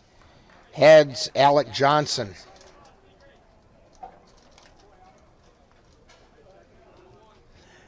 Count goes even, 2 balls, 2 strikes.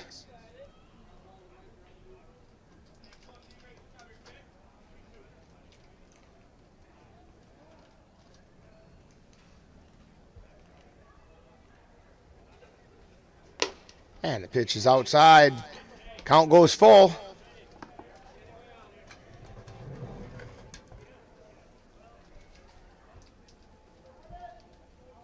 Three balls, 2 strikes, 1 out. And the payoff pitch is outside for ball 4.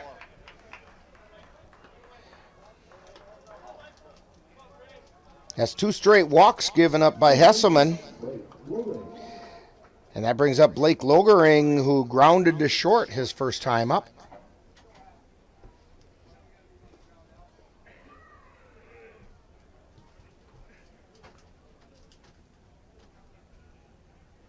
Hesselman's pitch has a called strike. That one got the inside corner.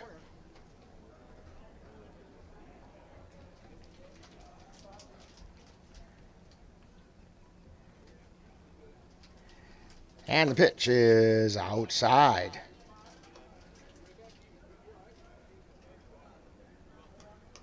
One ball, 1 strike, 1 out, 2 on. Bottom of the 4th inning. Hesselman's pitch. And he called that a ball. Just missed the outside corner. Logering showed bunt on that. 2 balls and a strike. That one bounces over Timon, and the runners advance.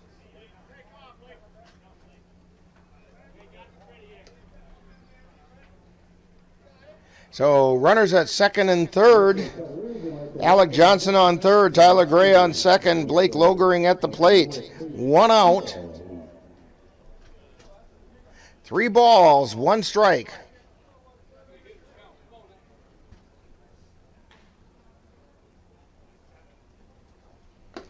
And that pitch is inside. That's 3 consecutive walks now by Hesselman. That's very unlike him. Brings up James Davis with the bases loaded. And only 1 out. Rivermen mounting a threat in the bottom of the 4th inning. Hesselman in the stretch, and the pitch swung on a miss for strike 1. Davis popped out to second base his last time up.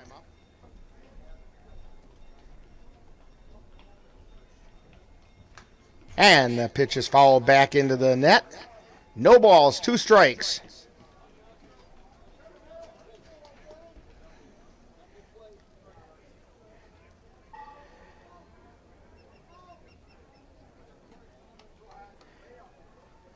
Hesselman takes a look over at third, checks second, and the pitch is outside for a ball.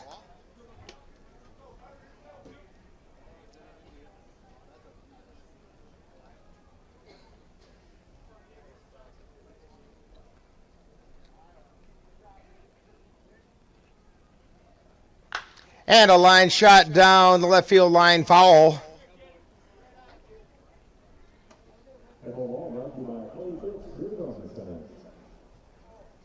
Davis came around on that one.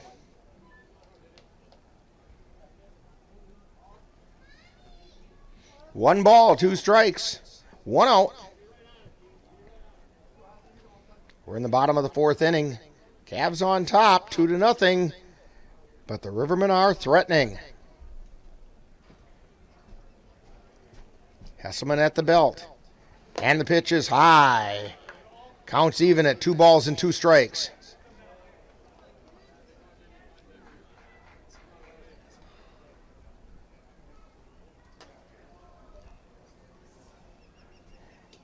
And the pitch. That was close. Count goes full. 3 balls, 2 strikes. Bases loaded, 1 out.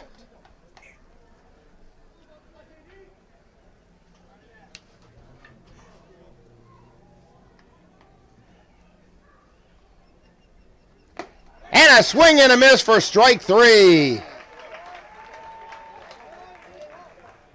James Davis goes down swinging. There's now 2 outs. That brings up Will Petrosky, and Petrosky struck out his first time up.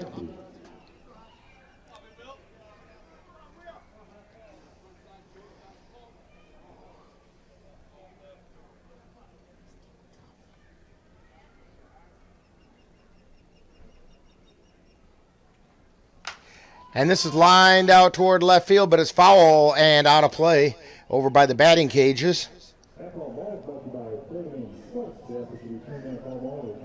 Nothing but a noisy strike.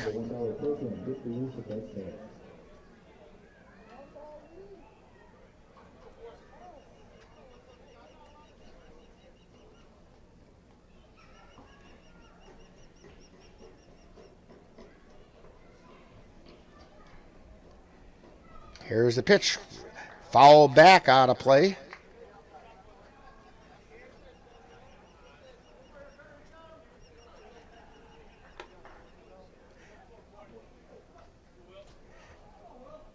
No balls, 2 strikes.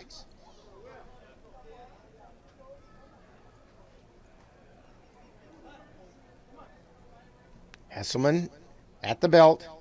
And the pitch. And that one gets away and is going to let a run in. That one got away from Timon.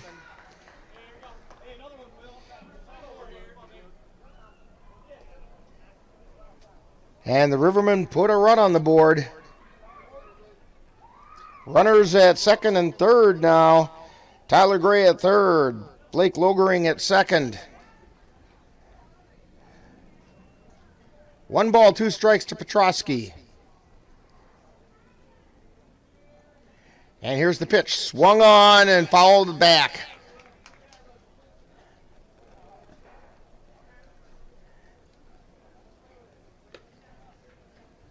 Count remains 1-2.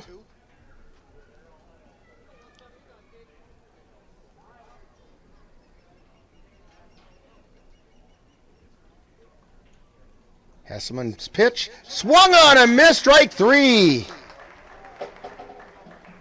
So Petrosky goes down swinging for the second time today. The Rivermen do pick up a run on no hits, no Cavalier errors, and 2 men left on base. So we've played 4. It's the Cavaliers 2 and the Rivermen 1. You're tuned to Cavalier Baseball on the Northern Light Webcasting Network and NLWN-TV.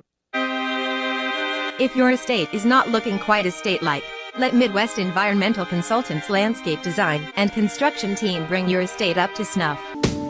Their professional experts can design and install retaining walls, brick patios, foundation planting beds, and so much more.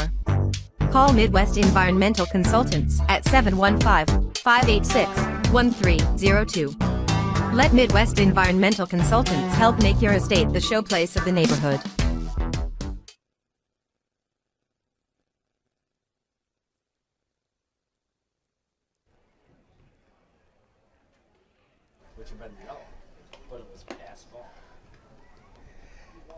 And we'll have to check with the Cavaliers scorer on that run that came in, see if that was on a wild pitch or a pass ball. See how they ruled that one. But we're heading to the top of the 5th inning. Back to the top of the order for the Cavaliers. Mitch Voller, Gabe O'Brien, and Tanner Halverson due up. $123. Clean ticket number 1867. And we still have Tyler Gray on the mound. We were doing a comparison a few games ago about the number of players that like to show the socks and players that like to wear the pants down around the knees. And Gray not only has his socks showing, he's got a little bit of leg showing above the socks, and the pants are right down, bloused right below his knees. It really does look like a throwback uniform. And I think those are kind of cool myself.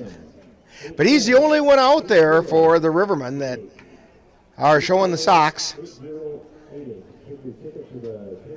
Stepping up for the Cavaliers, Mitch Voller. Voller doubled his first time up and then walked.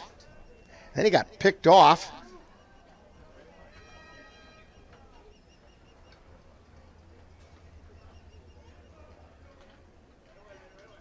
So the wind and the first pitch to Voller is inside for a ball.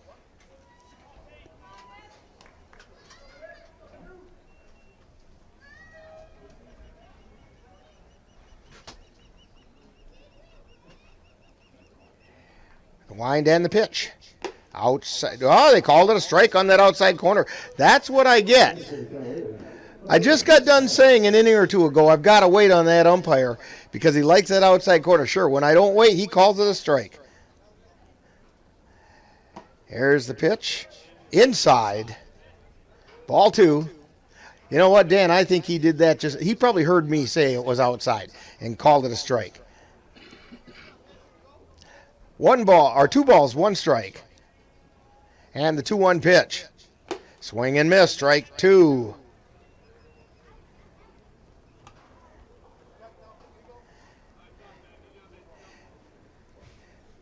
Mitch Voller 1 for 1 today. And a walk. The 2-2 pitch. High chopper out towards second base. Pick there, throw over to first, and they just barely got him. Jensen came across, fielded the play, threw it over to Laugering, and they just barely got Voller by about a half a step. Voller showing some of that speed that he's got, but it wasn't quite enough. So we've got 1 out. Brings up Gabe O'Brien, who grounded out and struck out looking.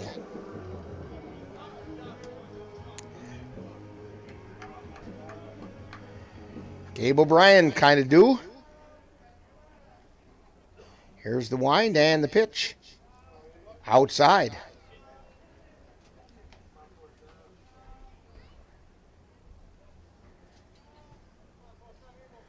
One ball, no strikes.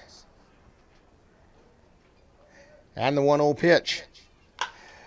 A liner down the right field line, and he's going to check in at first base. Throw back behind him, but he's back on the bag. So O'Brien gets the base hit. Brings up Tanner Halverson. Halverson has a single and went down looking his last time up. In fact, Dan and I both kind of looked at each other after that Halverson strikeout, and That's where we realize the umpire does have kind of a generous outside corner. He's pretty consistent with it, but he's got a generous outside corner. Here's the first pitch to Halverson, and it's low. He's not real generous with the high and the low.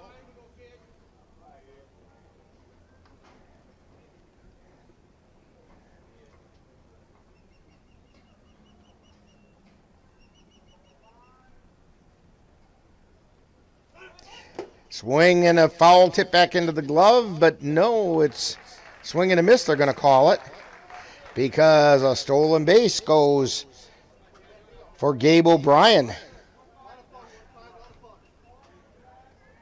So we've got 1 ball, 1 strike.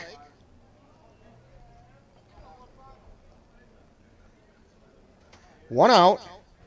O'Brien on second.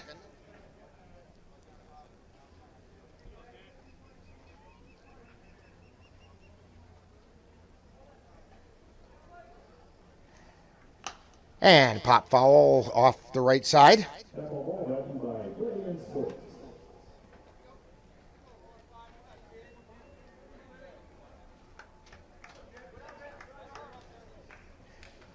One ball, 2 strikes to Halverson.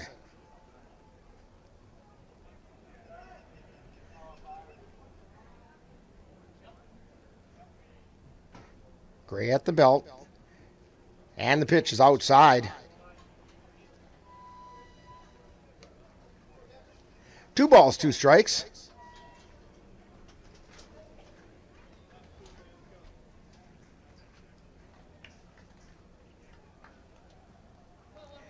Gray takes a look over at second. At O'Brien. And a fly ball out into right field. Coming in is Beckfield. He makes the catch for the second out of the inning. Throw into the infield kind of got away, but not anything that O'Brien could do anything with. So we have 2 outs. And that brings up Cooper Kapanke. Kapanke struck out his first time up. Then he walked and scored a run. Scored the Cavaliers' second run of the game.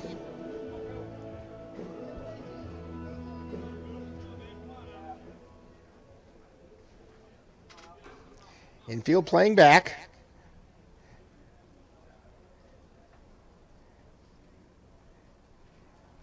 And the first pitch is inside for a ball.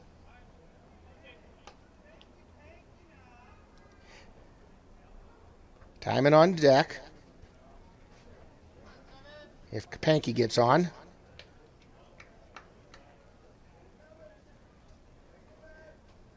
Gray takes a look over at second.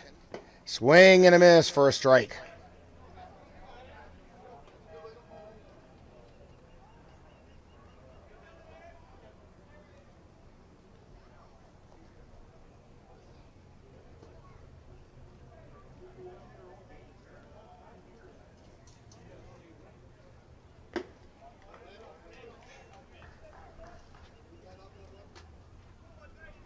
Two balls and a strike.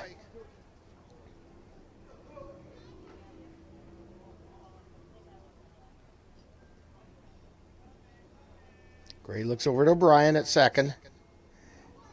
And the 2-1 pitch is outside. 3 balls and a strike.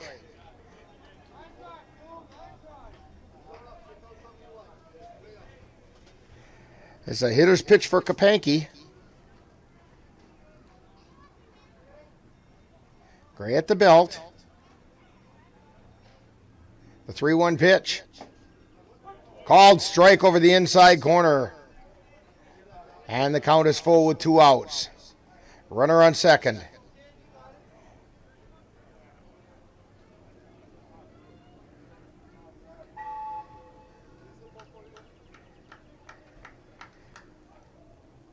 And the payoff pitch by Gray. High pop foul.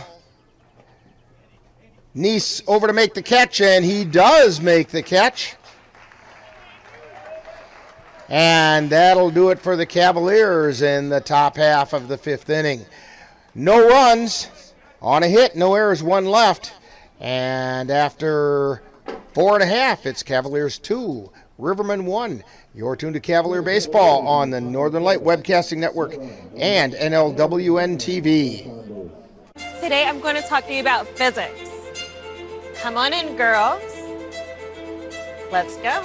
This is the first rocket to get humans to Mars. Really tall. I'm a rocket structural engineer, designing and building parts of the rocket. You are the generation that will be stepping foot on Mars. Do I have a group of astronauts on my hands? Yes. You can become a rocket scientist or whatever else you want to be.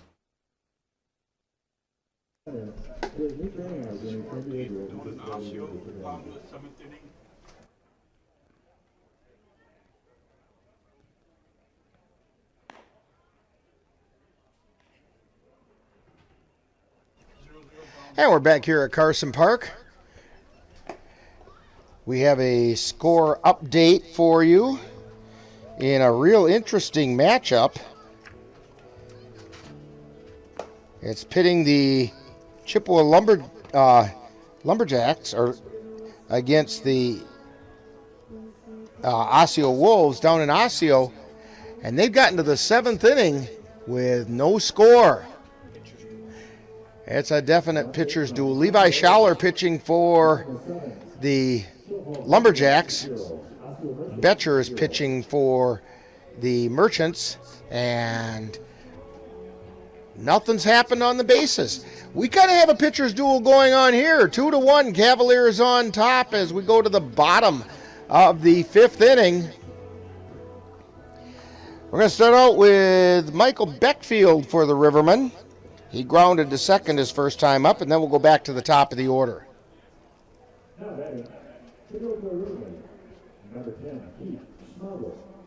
Well, I take it back. It's not Beckfield. We have a new hitter here.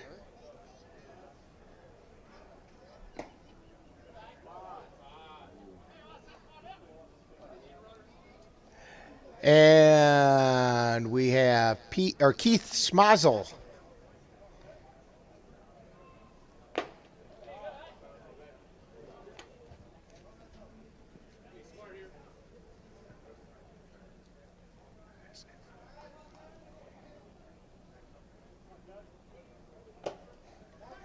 And it pitches outside. Catches that outside corner, I should say, for a called strike. 2 balls, 1 strike to Keith Smazel. His pitch is outside for ball 3.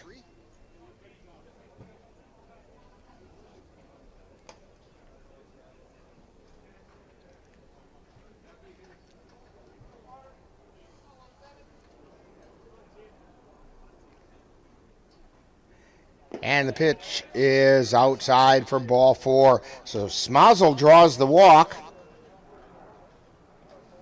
It takes us back to the top of the order to Sawyer Sturz. Sturz is 2 for 2 today.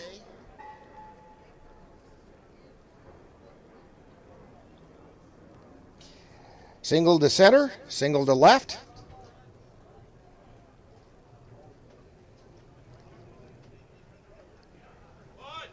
And he shows bunt, takes it for a strike.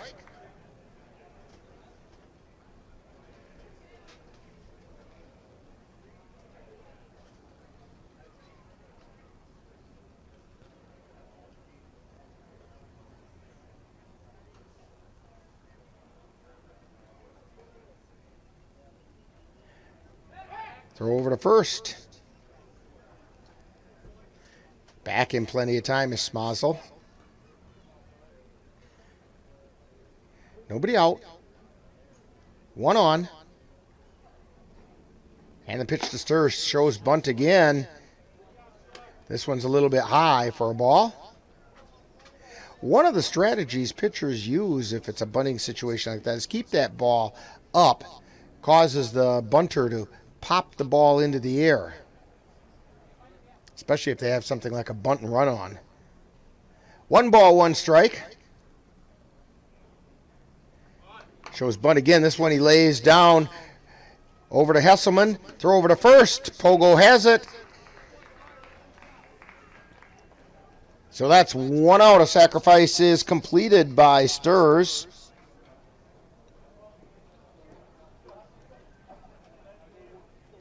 baseman, Brett Jensen. That did move Smozzle over to second. Brings up Brett Jensen. Jensen's 0 for 2. First pitch is a called strike. He lined out to right field on a spectacular catch out there by O'Brien. This time he lines to right and it falls in for a base hit. They're sending Smozzle around. The throw into the plate is not going to be in time.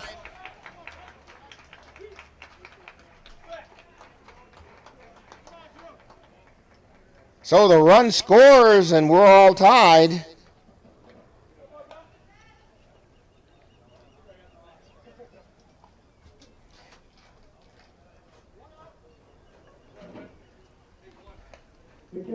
And we have a little bit of action going on down in the Cavalier bullpen.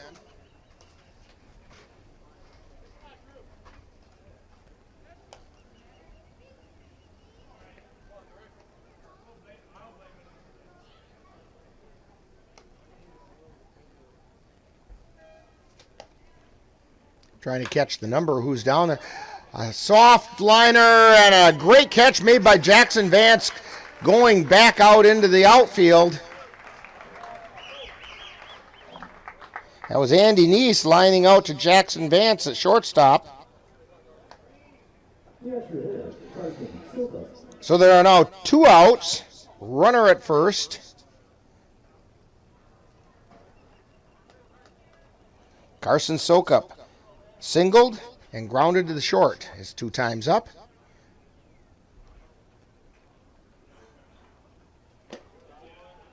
Pitch is outside for ball 1.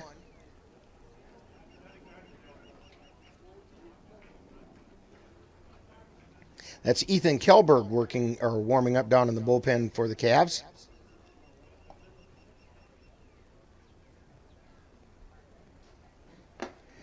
And the pitch is high and away.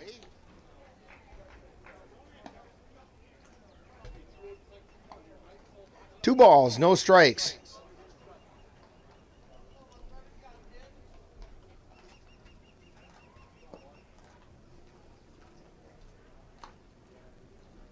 And the 2-0 pitch is in the dirt. Ball gets away, and down to second goes Jensen.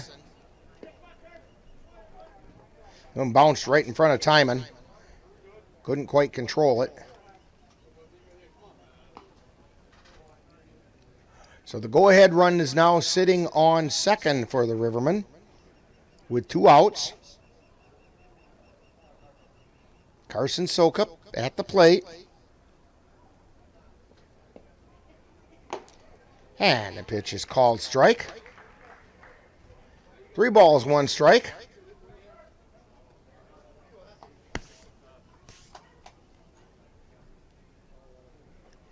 And the pitch swung on a miss for strike 2.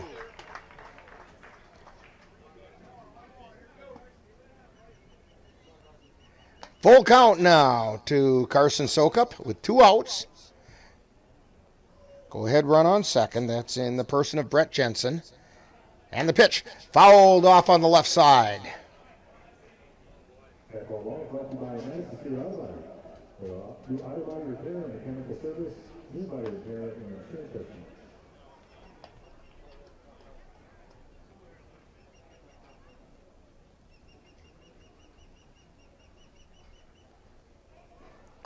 And the pitch, ground ball. It's going to be scooped. Well, no, knocked down over at second, but they're going to hold the runner at third.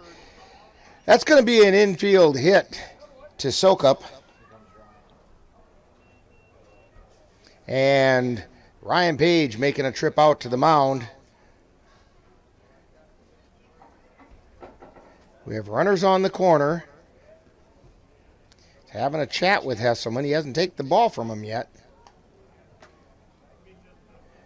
Whole infield's having a conference there about how they want to play this, I believe. He's going to leave Hesselman in.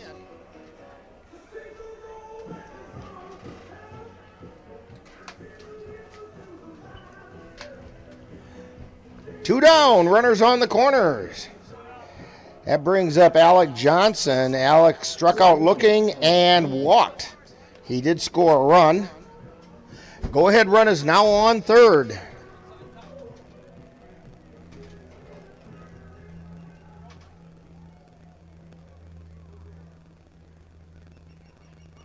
And the pitch, swung on a miss, strike one.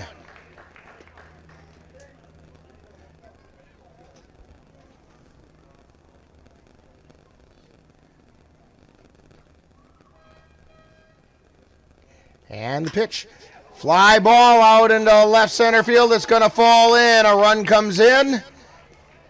And the throw into the field. We still have runners on the corners. Alec Johnson gets a single to center field. It's going to bring up Tyler Gray.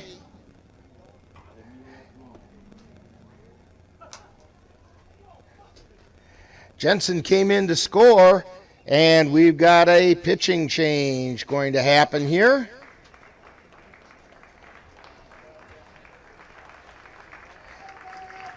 So Hesselman leaves to a nice hand. And while we have this pitching change, Ethan Kelberg going to come in for the Cavaliers. We'll take this time out. We're in the bottom of the fifth inning, and now the Rivermen have a 3-2 lead over the Cavaliers, and you're tuned to Cavalier Baseball on the Northern Light Webcasting Network and NLWN-TV.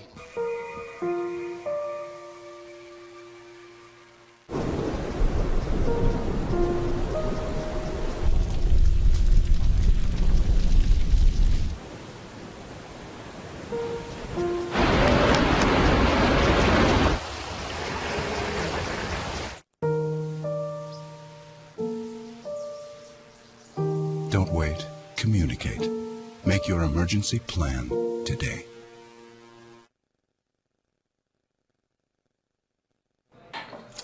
What do you think you're doing, Kevin? Was just gonna drive home.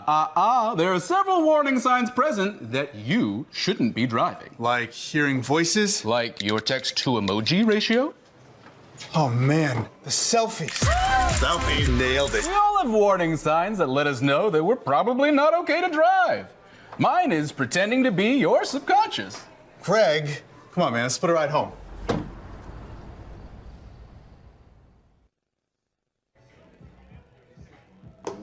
And we're back here at Carson Park. Cavaliers make a pitching change. Ethan Kelberg in for the Cavs. Kelberg has a 2.16 ERA. He's made 5 appearances, has 2 saves, picked up a win up in Jim Falls. And up to bat is the pitcher Tyler Gray for the Rivermen. He flew out to right and walked. We have runners on the corners.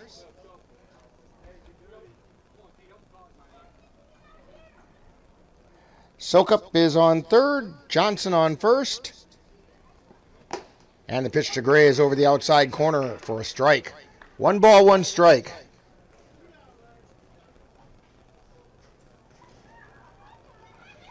Kelberg has only walked 2, struck out 9. Here's the pitch. That one caught the outside corner for strike 2.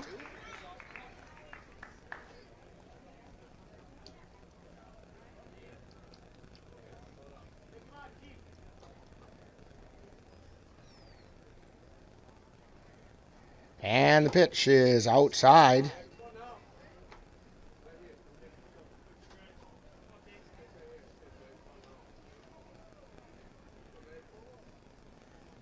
We're in the bottom of the 5th.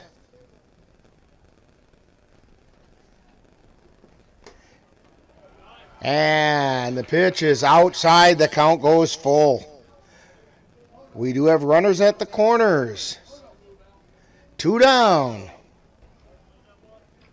Kelberg looks in for the sign. Checks the runner over third. And swing and a miss for strike 3. So they do pick up a couple of runs, and we do have a new score for you at the End of 5 innings. It's the Eau Claire Rivermen 3 and the Cavaliers 2. You're tuned to Cavalier Baseball on NLWN-TV and the Northern Light Webcasting Network. The Eau Claire Cavaliers would like to take veterans out to the ball game. That's right. As a thank you for your service, any veteran of the United States military can receive a lifetime pass for free admission to all Cavalier home games. Just come to Carson Park with your veteran identification, and the Cavaliers will issue you a free lifetime pass to all Cavalier home games. That's just the Cavaliers' way of saying thank you for your service. And we're back here at Carson Park. Rick Olson, Dan Petchow, and Monroe. And we are heading into the top of the 6th inning. Cavs are trailing now. They haven't trailed late in the game in a while. 3-2.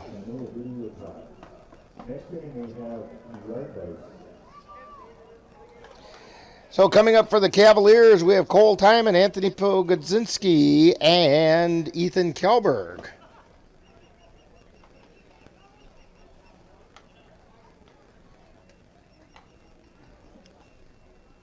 And we're just about ready to get things going here.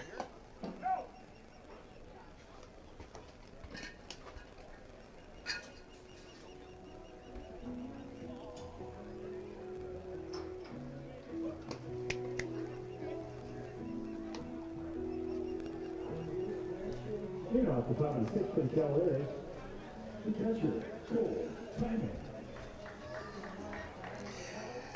Okay, leading off for the Cavaliers in the top of the 6th inning is Cole Timon. Timon has struck out and popped out to the pitcher in foul territory. So he's 0 for 2. And he pops it straight up in foul territory. Andy Neese. And he does not make the catch. It was just out of our view.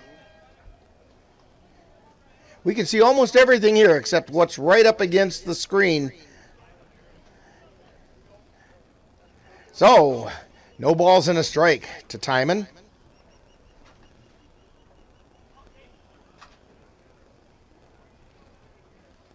Cavs need some base runners.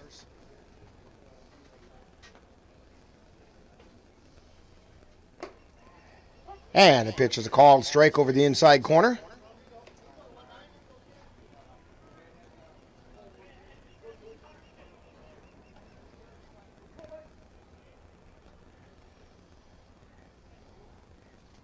And Gray into the windup.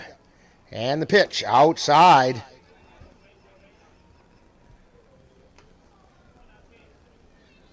One ball and 2 strikes.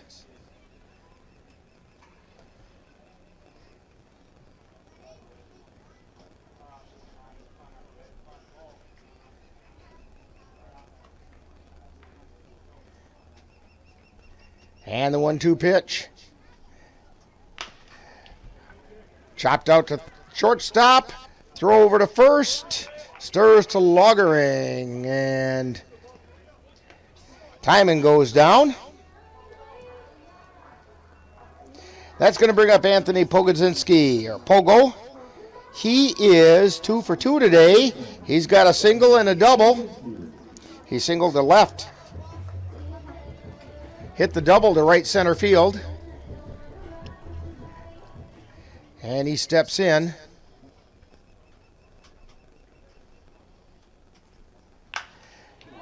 Fly ball to deep right center field. It's way back by the wall, and it can't be fielded. And Pogo's going to try for 3 and thinks better of it. Maybe they're going to get him here back at second. He's back in. They called him safe. He got back in. Boy, oh boy, he thought about 3 and got halfway there and then turned around and went back to second base. Pogo calls time. But a double to just about the deepest part of the ballpark.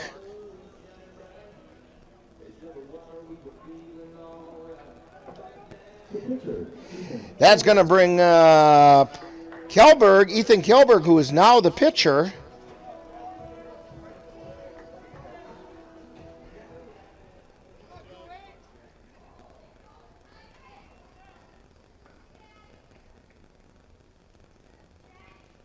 And the first pitch is a strike called over the inside corner. Kelberg is 0 for 1. He struck out his first time up, then was hit by a pitch.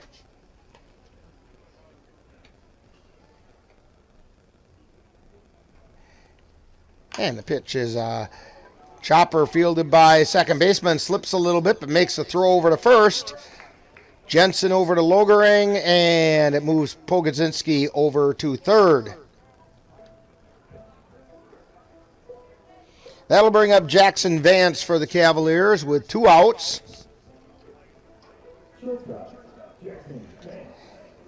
Vance lined out to second, and he also got on a fielder's choice that was followed up by an error, put him on second base.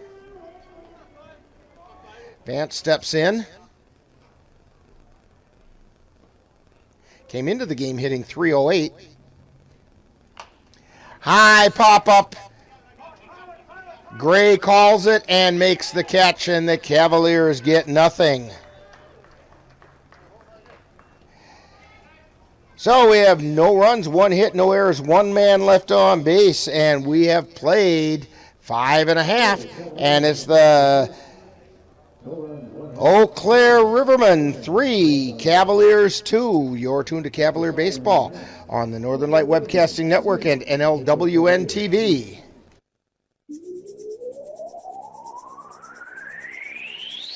You're tuned to the Northern Light Webcasting Network and NLWN-TV. We use advertising revenue to make this service available to you. If you have a business and would like to get your message out to our ever-increasing audience, give us a call at 715-563-1749. We'll be happy to discuss our budget-friendly advertising packages with you. Get your business noticed on the Northern Light Webcasting Network and NLWN-TV by calling 715-563-1749.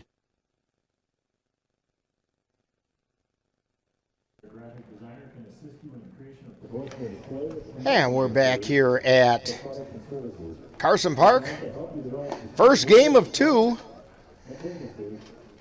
Heading into the bottom of the 6th inning. Eau Claire Rivermen coming up to bat. Cavs are trailing by a score of 3-2. Don't want to let the Rivermen get anything else, so they have a shot in the top of the 7th. A little bit of work happening down there in the Rivermen bullpen. But leading off for the Rivermen, Blake Logering, the first baseman.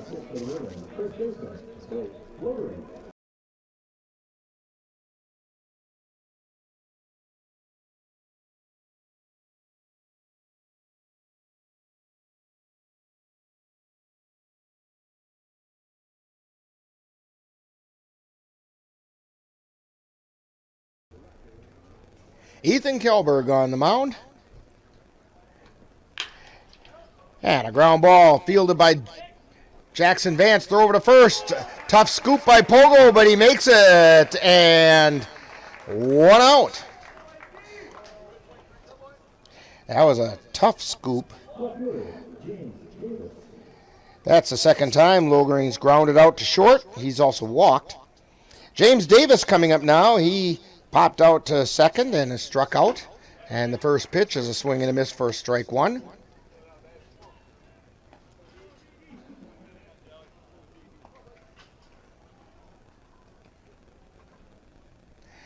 And the 0-1 pitch catches that outside corner for a strike.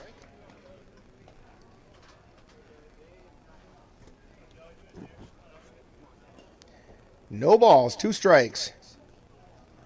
Kelberg into the windup and swing and a miss for strike 3.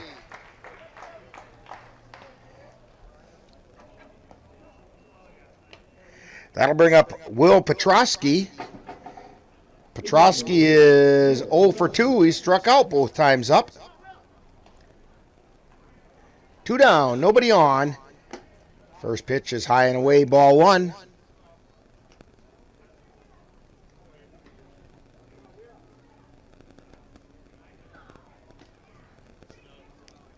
Here's the wind and the pitch, fouled back into the net.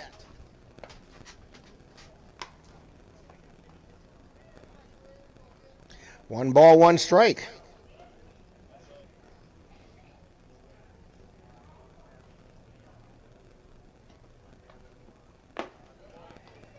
That one's just a little above the letters that time.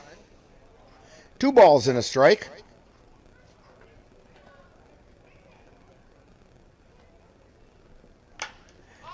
And we have a high pop-up. Back in foul territory. Cooper Kapanke makes the catch for out number 3.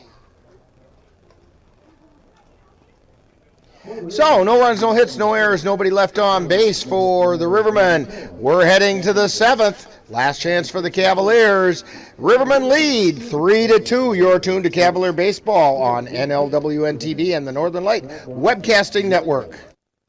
What to expect when you're expecting. Like here. A teenager. Today, I'm going to show you how to teen-proof your home. First step, hide the car keys.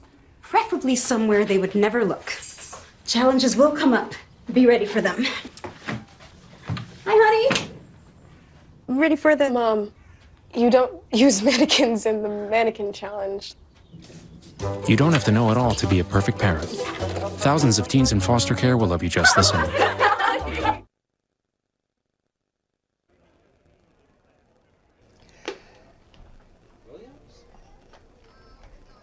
And we head to the top of the 7th.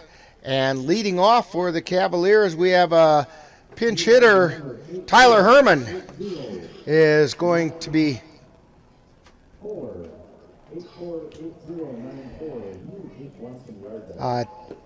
Tyler Herman is going to be batting for Chase Yeager.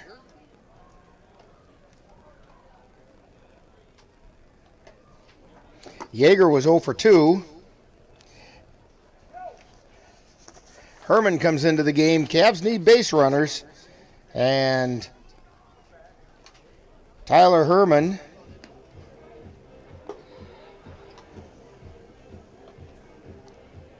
comes in batting .395. And I'm looking for his on base percentage is .491. So just about a 50-50 chance of getting him on base.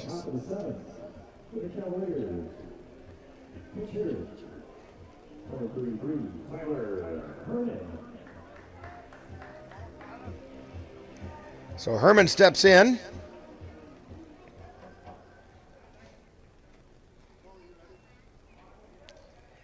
Gray's windup and his pitch. It's a little high for a ball.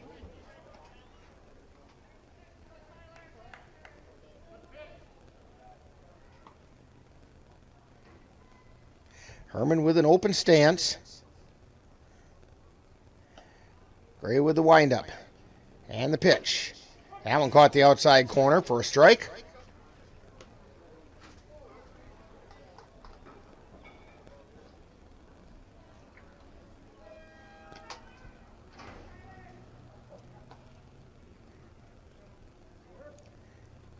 The 1-1 pitch.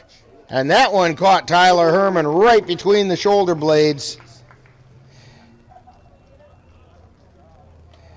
And he does his job. He gets on base. That's exactly what he needed to do. Tyler Herman has been hit by the pitch. Well, this is the 8th time this season that he's been hit by the pitch. And we're going to have a pinch runner. Paul Petit coming in to pitch run for Herman.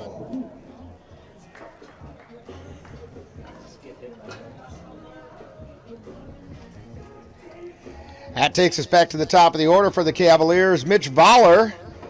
Voller doubled, walked, and grounded to second.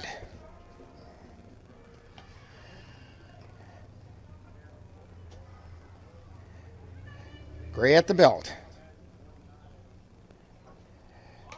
And he squares to bunt, but bunts it foul. Let's see if he leaves the bunt on.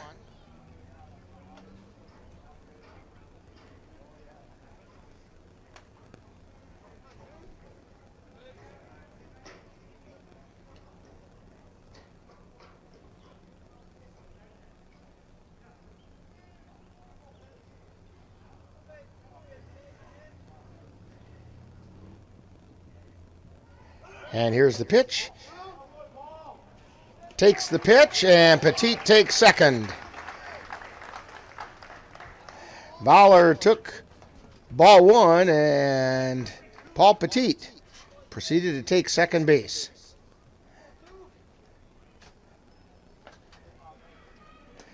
So now we have 1 ball, 1 strike, tying run on second.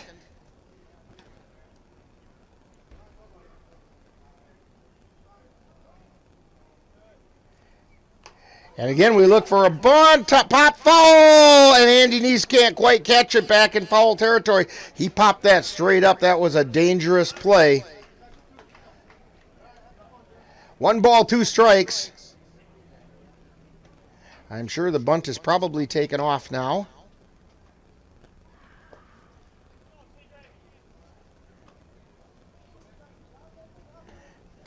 Tyler Gray on the mound. He's gone the distance so far for the Rivermen. 1 ball, 2 strikes, nobody out. Tying run on second. Gray at the belt. Swing and foul tip and caught for strike 3. So Bowler goes down on strikes. That brings up a pinch hitter for the Cavaliers. Or check that, it's Gabe O'Brien coming up.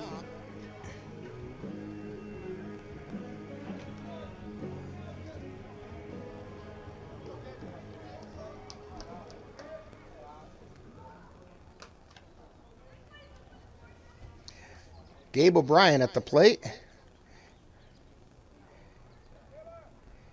He's 1 for 3. Hits a fly ball out into right field, and that's back in the corner. It's off the wall. Here comes Petit around third. He's trying for the plate. The throw comes into the plate, but Petit scores a tying run. Gabe O'Brien comes through with a double for the Cavaliers. He hit it over Beckfield and up against the wall in right field. And that was actually a closer play than it normally would have been because Petit had to hold up to see if Beckfield was going to make the catch. But then Petit turned on the jets and came around and scored. That's going to bring up Tanner Halverson.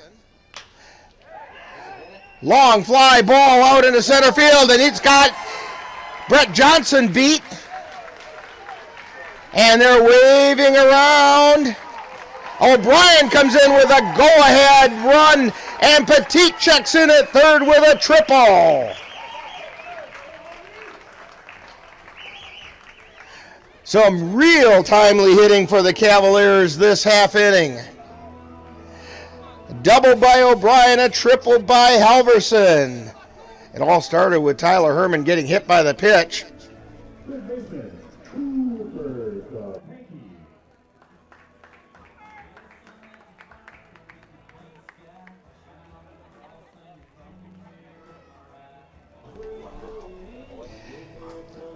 We have a final in that game from down in Osseo.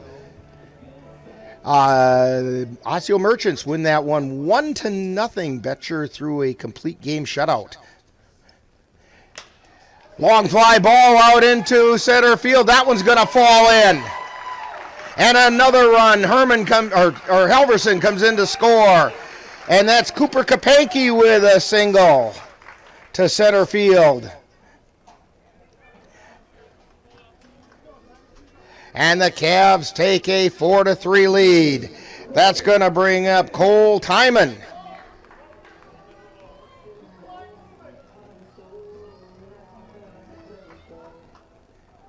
Cavaliers trying to mount that comeback victory. And the first pitch is in the dirt for ball 1.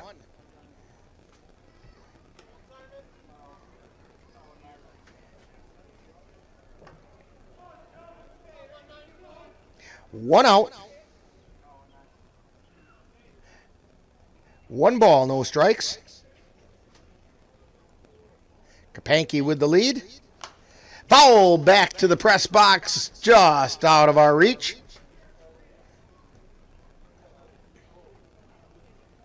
We're going to get one yet, Dan.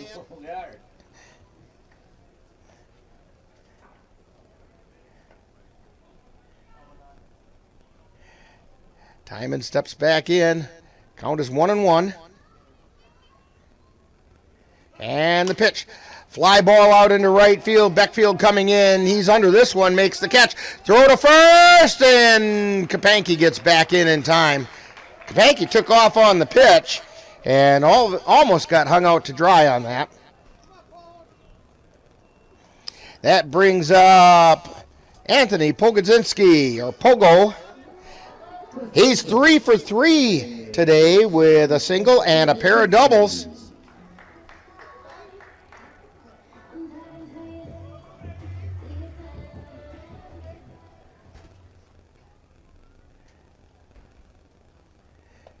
Gray at the belt. Here's the pitch. Pop foul out of play on the left side.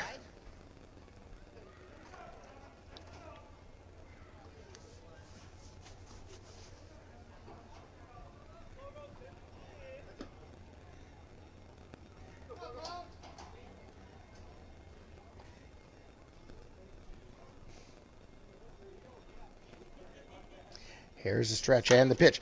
High fly ball to left center field. That one's pretty high up there. Which one's going to catch it? And it was Brett Johnson who finally made the catch. But not before the Cavaliers get a bunch. We're talking 3 runs on 3 hits. There were no errors and 1 man left on base.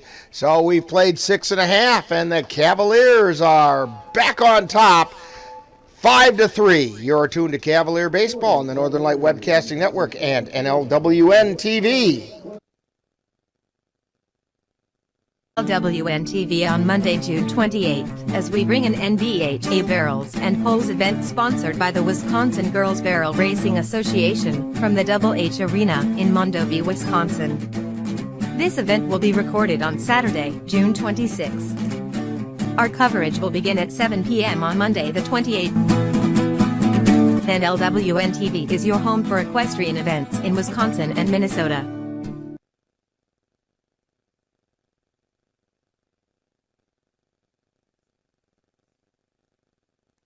Yeah, we're back here at Carson Park. Dan's just checking pictures from his wife, who had knee surgery early this year, and evidently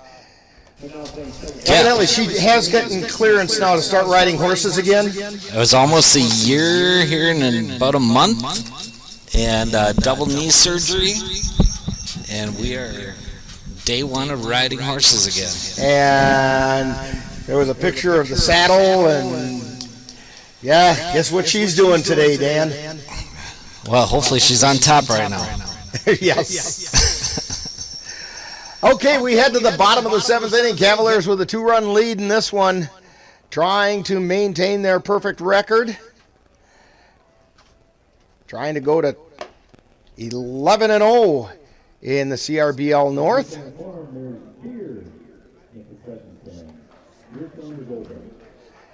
17-0 on the season is what they would like to be.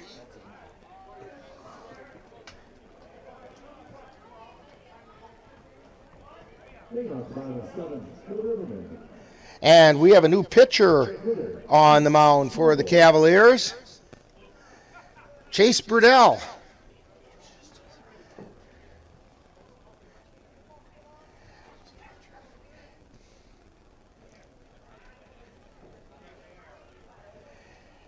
And stepping up to the plate is Keith Schmazel.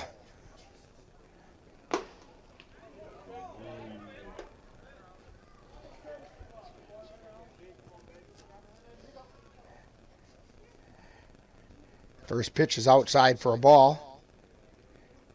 Second pitch is outside, ball 2.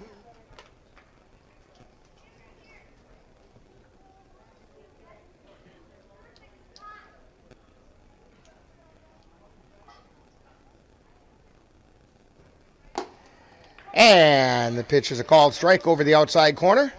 2 balls, 1 strike. Saw Chase Brudell pitch down in Sparta, and he brings a lot of heat. That one just missed the outside corner. 3 balls and a strike.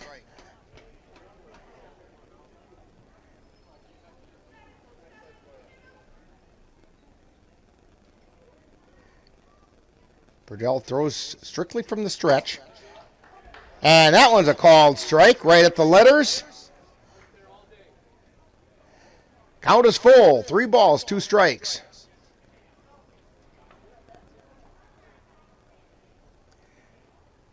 To Keith Schmazel. And the pitch is outside. He draws a walk. That's the second time Schmazel has walked. And it takes us back to the top of the order to Sawyer Sturz. Sturz hit a sacrifice bunt his last time up. Overall, he's 2 for 2 with a couple of singles.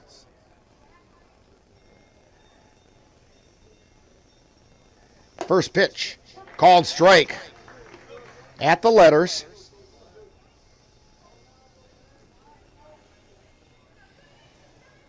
Cavs up by 2. We're in the 7th. Trying to hang on. Here's the pitch. Called strike over the outside corner.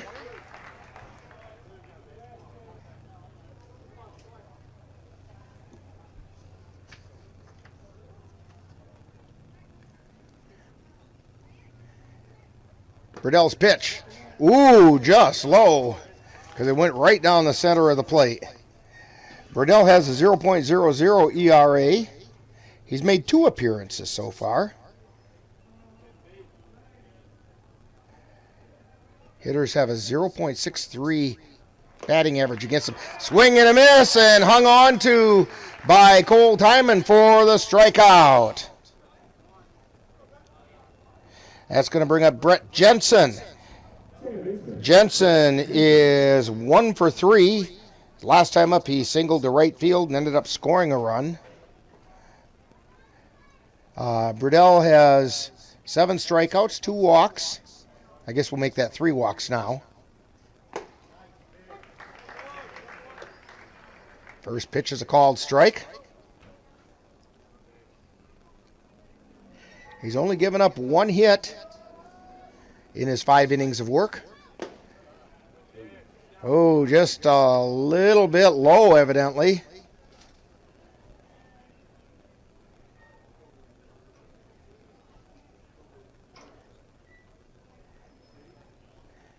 One ball, 1 strike.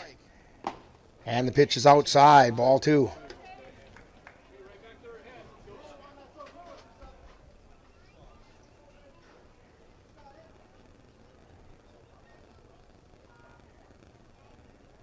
Burdell into the motion, and chop foul back behind the plate.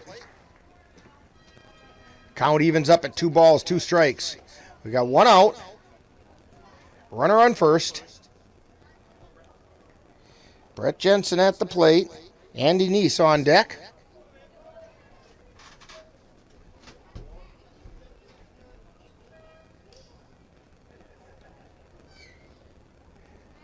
Burdell at the belt.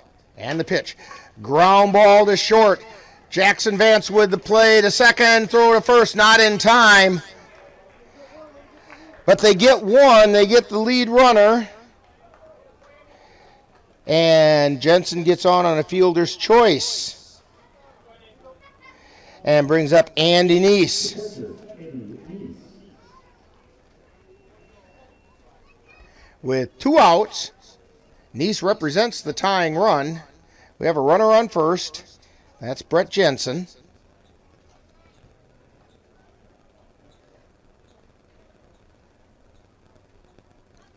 Here's the pitch. Low and away, ball 1.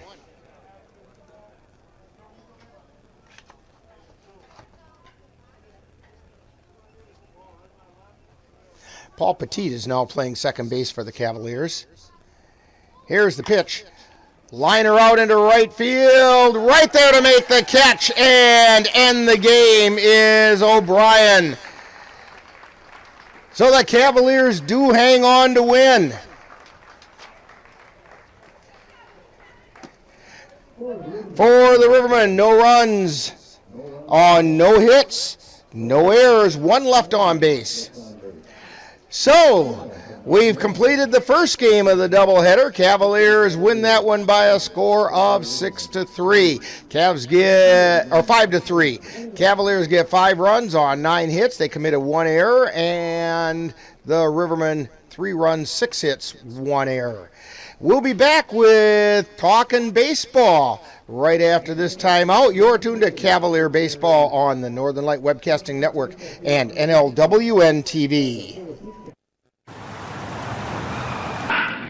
Let NLWN-TV and the Northern Light Webcasting Network take you out to the ball game.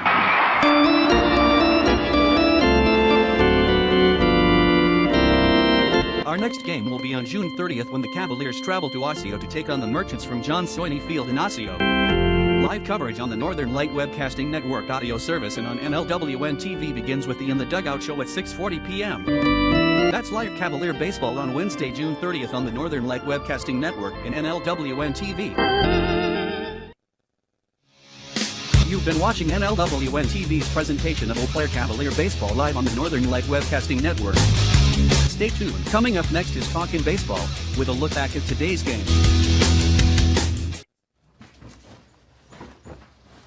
Hey.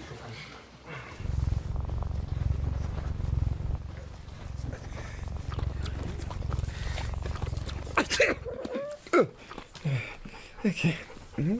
If you love me enough to tolerate my perfect little pets and all their glorious dander, then of course you'll visit nhtsa.gov/the right seat to make sure I'm in the right car seat.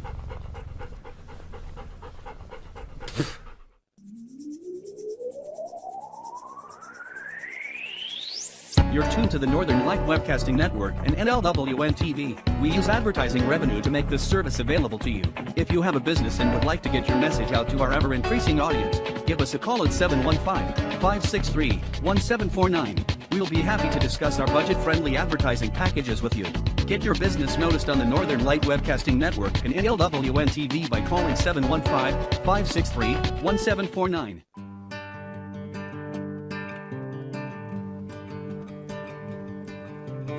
Time now for Talkin' Baseball with a wrap-up of today's Eau Claire Cavalier game. And now, back out to the ballpark.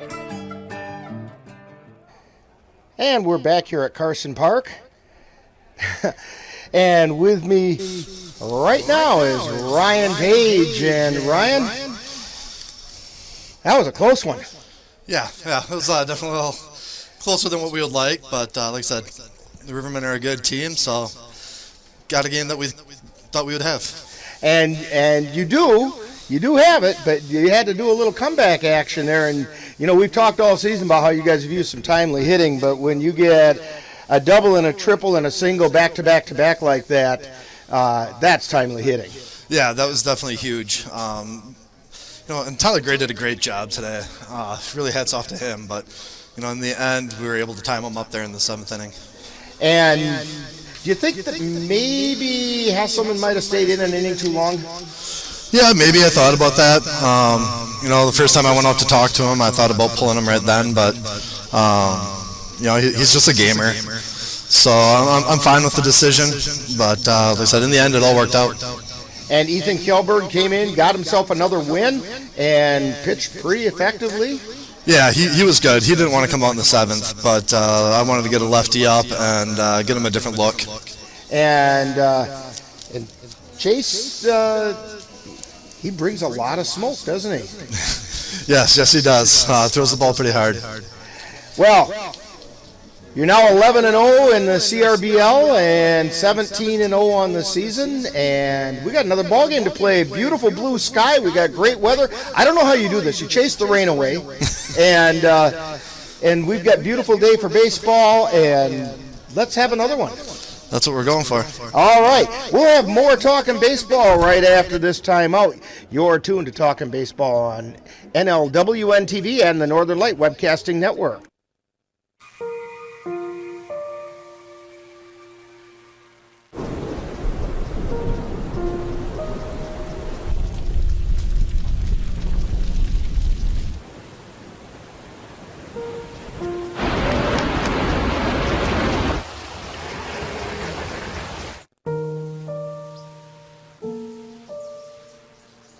Don't wait. Communicate. Make your emergency plan today. And we're back here at Carson Park talking baseball, and Dan is with me. And Dan, that was a heck of a game. Yeah, good job by the Bats of Cavaliers to stay in this game, get back in it. Yeah, all of a sudden I was starting to think, oh, could we be seeing the streak coming to an end here when the Rivermen took the lead, but lo and behold, the Cavaliers Bats came alive in the 7th inning. Nothing like wait to the last second, though. Holy cow. I think I have a few more gray hairs, and I had too many the way it was. Yeah, my heart skipped a beat a couple times earlier today.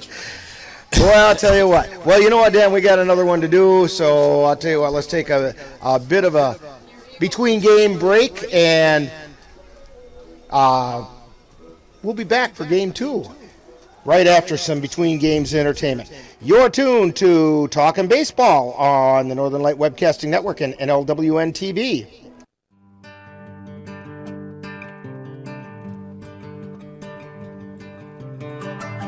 You've been watching Talkin' Baseball, a wrap-up of today's Eau Claire Cavalier game. This has been a production of NLWN-TV. Stay tuned as coming up is between game entertainment followed by Game 2 of today's Cavalier doubleheader.